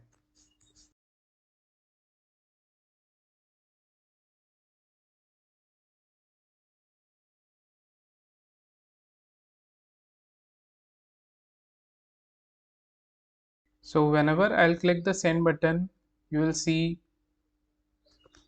hello getting printed here, right? So inside this send Gmail function, we will be writing the code for sending Gmail. So in order to send Gmail, we have to import one module which is smtplib. Once you import it, now you can use its method. So we'll use this module dot smtp class. Okay, we just have to create object of this class, and I'll name the object as ob, and to this method we have to pass the host name and the port number. So this is the host name and this is the port number. After that we will establish the secure connection using one of the method of this class, and we can use that method with the help of object variable. So ob dot start ttls. Okay, this will help in establishing a secure connection. After that we have to log in to our Gmail account. So we'll use ob.login method, and here you need to pass the username and the password. I mean the email address and the password. So we'll get the email address from this sender entry field, right? And the password from this password entry field. So we'll get the sender email address from sender entry field. So we'll write sender entry dot get method and the password from password entry, like this. After this you have to get the message that you want to send and the email address to whom you want to send. So we'll get the message inside this message variable, and we'll get the message from this text class, right? So on this email text area we have the message, so we'll get that. So we'll write email text area dot get from starting till end. We'll get all the content, and that content will be inside this message variable. After that we want the to address,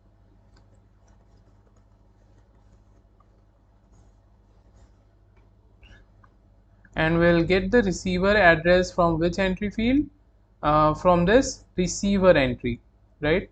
So we'll get the email address from receiver entry, like this.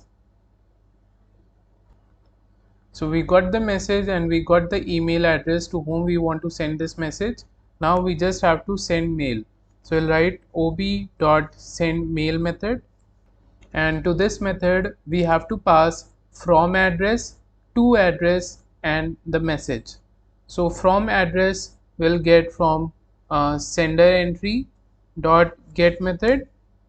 After that we'll get the to address, and to address I have stored inside this receiver address variable, or if you want you can directly pass this here instead of creating a variable like this.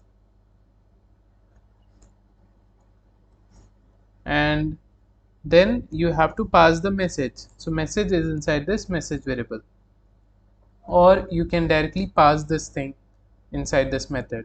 It's up to you. And once the mail is sent, you can simply quit the connection using ob.quit method. And after that I will display a message box that bill is successfully sent. So I'll show info. Firstly the title will be success, and then the message will be bill is successfully sent.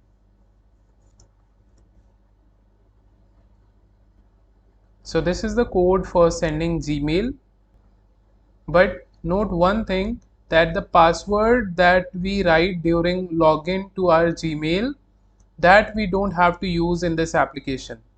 Okay, we have to generate some other password. I will tell you how to generate that password, and that password you have to use in order to send Gmail using this particular app that you have created. Okay, so if you'll try to use your usual password, it will not work. Let me show you.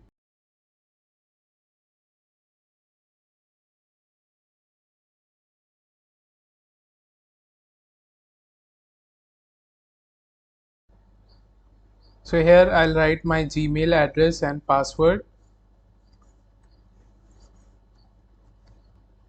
and as you can see when I'm writing the password it is visible to us, right? So what I want, when I write the password, it should we should see asterisk symbol, right, instead of the password. So for that what we have to do, here we have created our password entry. We just have to add show argument and its value will be asterisk or any other symbol which you prefer.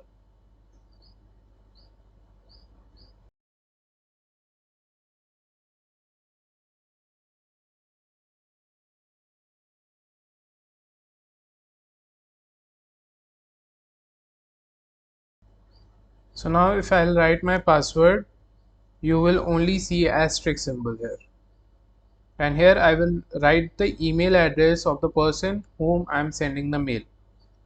So in this case also I'll write my own email address.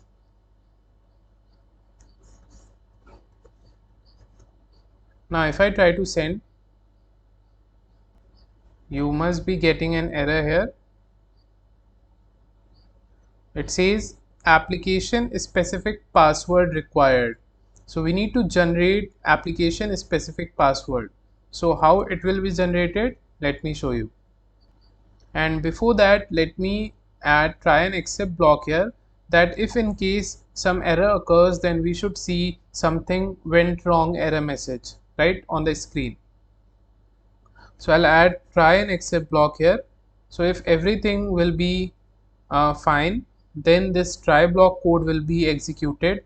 But if something goes wrong, then this except block code will be executed.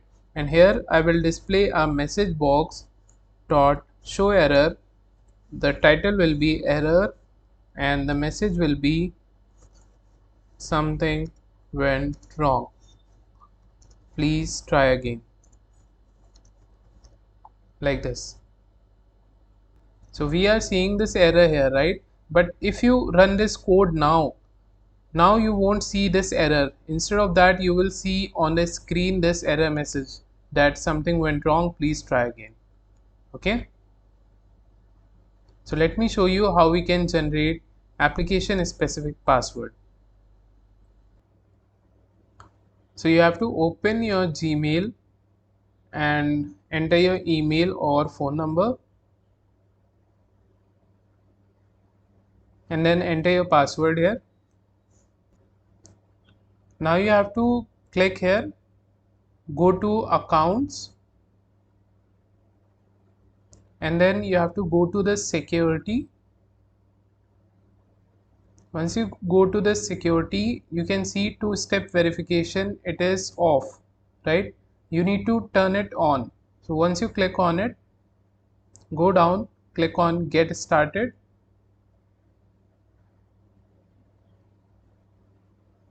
click on continue. Now click on turn on.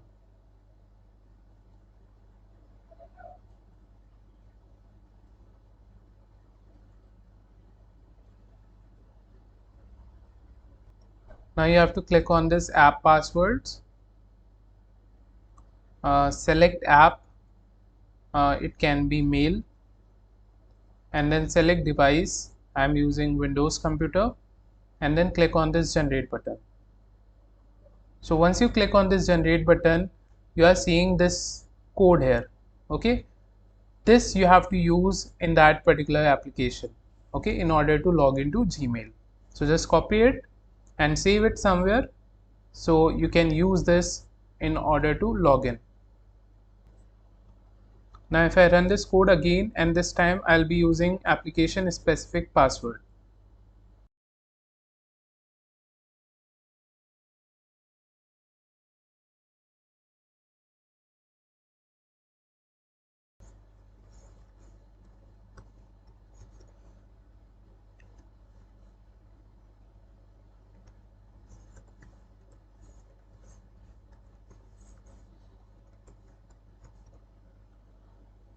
Now once I click on the send button, it says bill is successfully sent, right? But you can see this message box is appearing on our main window, right? But it should appear on top of our top level window, right? So for that we can provide parent to this message box, and after that I'll show you whether we have received the mail or not. So to this message box and to this message box we can provide parent here, so that whenever you will see this message box, you will see this message box on top of your root 1 window. Okay, so here parent will be root 1. Similarly here also parent will be root 1. I hope you are able to understand. When you are not mentioning any parent, by default it is taking parent as root. So this message box was appearing on your main window, but I want to see this message box on top of your top level window. So that's why I am mentioning parent as root 1. Okay, and now let me show you whether I have received the Gmail or not. So in my inbox, if I go to spam folder, I have received this mail here, so I can report it as not spam. Okay, so it will be inside your inbox. So here you can see that we have received the bill on our mail. Okay, so email button functionality is completed, and now we are left with this clear button functionality. This is the last thing that we have to do. Okay, and it's very easy. What we want, that whenever the bill is generated, okay, and if I click on this clear button, this field should become empty. If anything is there on entry fields, that should become empty, and here 0 should be set. Like for example 2 is written, and if I click on this clear button, it should be set to 0. Okay, so I'll provide a command to the clear button. This is our clear button, and here command will be clear, and let's define this function at the top.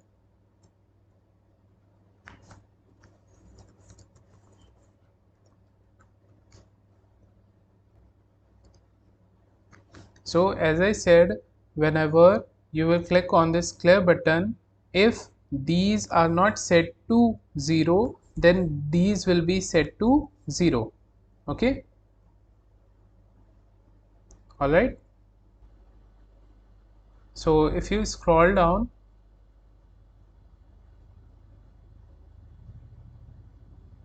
here, if you remember, we have added this line bath soap entry dot insert.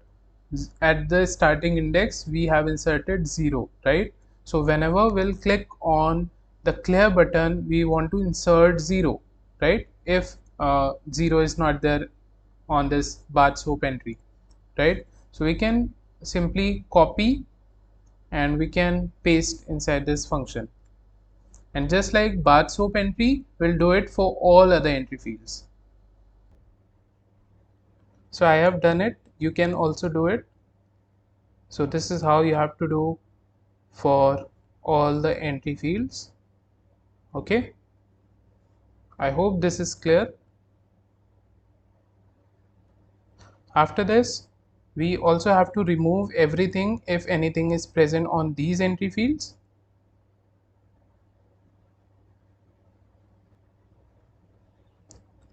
So there are total 6 entry fields. These are tax entry fields, and these are total price entry fields, right? After this, we have to clear these 3 fields as well,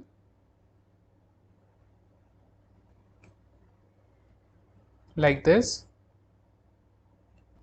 And after that, we have to delete everything from this bill area.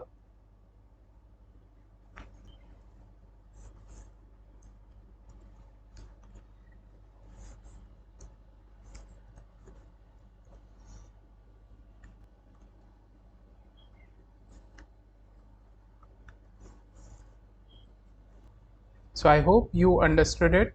Now let's run the code.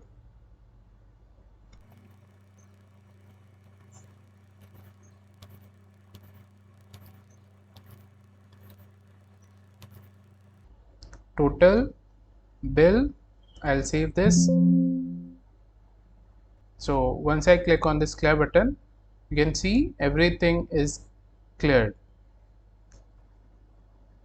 But here is the issue, 0 is inserted, but the previous values are not deleted, right? As you can see, previous values are not deleted. So what we have to do, firstly we will have to delete all the previous values and then 0 should be inserted. Okay, just like we are doing everywhere. So here we have inserted, so before insertion we also have to delete everything. So this is what I was telling. Firstly you have to delete all the entry field if there is any content on that. Okay, like this, and then the insertion should take place. Now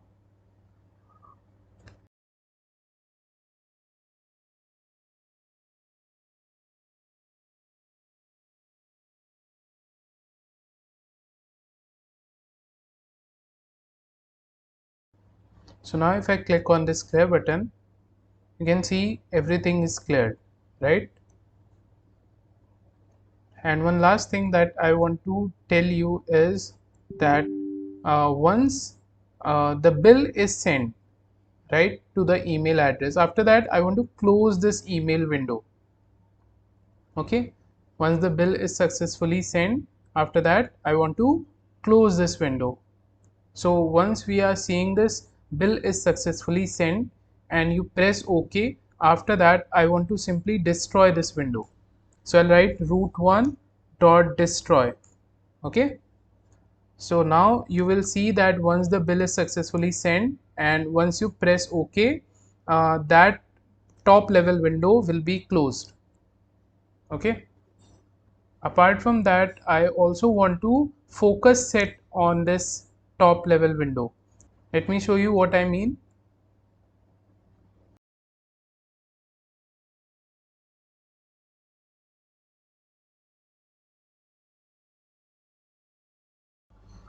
So once this window is open, I'm still able to click elsewhere on our previous window, right? Like for example, I am able to click on this clear button, right?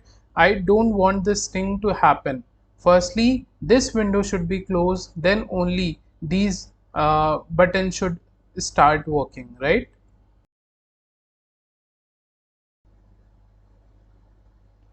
So we'll write here root1 dot grab set method. Now let me show you.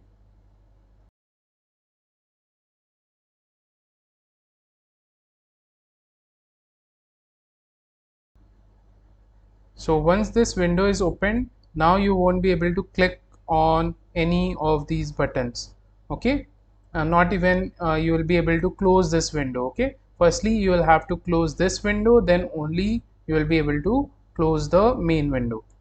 I hope this is clear. So once I close it, now you will be able to click on these buttons. Okay, and now you will be able to close this window. And now let me show you how you can convert your Python file into executable file, which you can share with your friends and they can simply install the application in their system without installing Python. Okay, so this is the setup.py file that I will be providing you in the description of this video. From there you can download this file and put it in the same folder where your Python file is. Okay, you will see this file like this. And now what changes you have to do, let me just tell you that. So firstly we have to install this module cx underscore freeze. So go to terminal and here you need to type pip install cx underscore freeze like this and hit enter.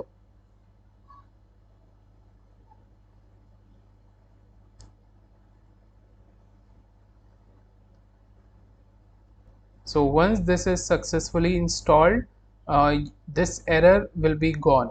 Okay, after that what you have to do, you have to include files, and here which files you have to include? The external files. For example, we have added icon, right? So we'll mention the icon here, icon.ico file.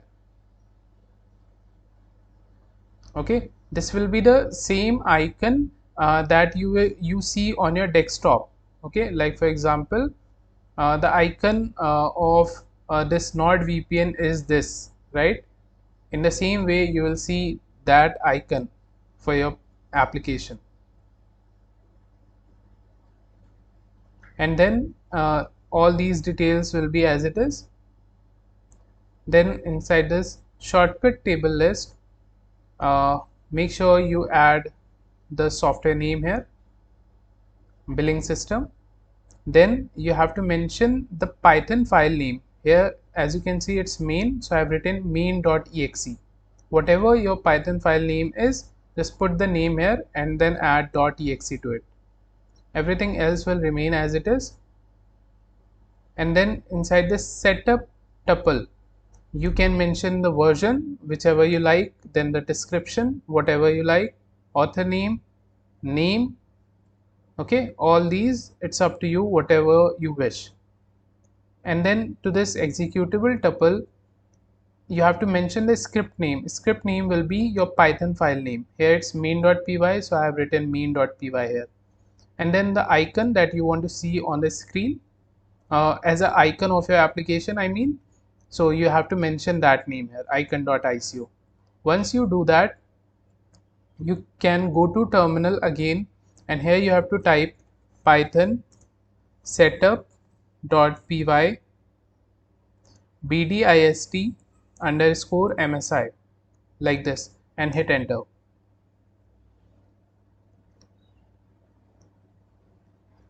So now your Python file is getting converted into exe file. Once this is completed, you will see two folders getting created here, build and dist. You just have to right click and open it in Explorer.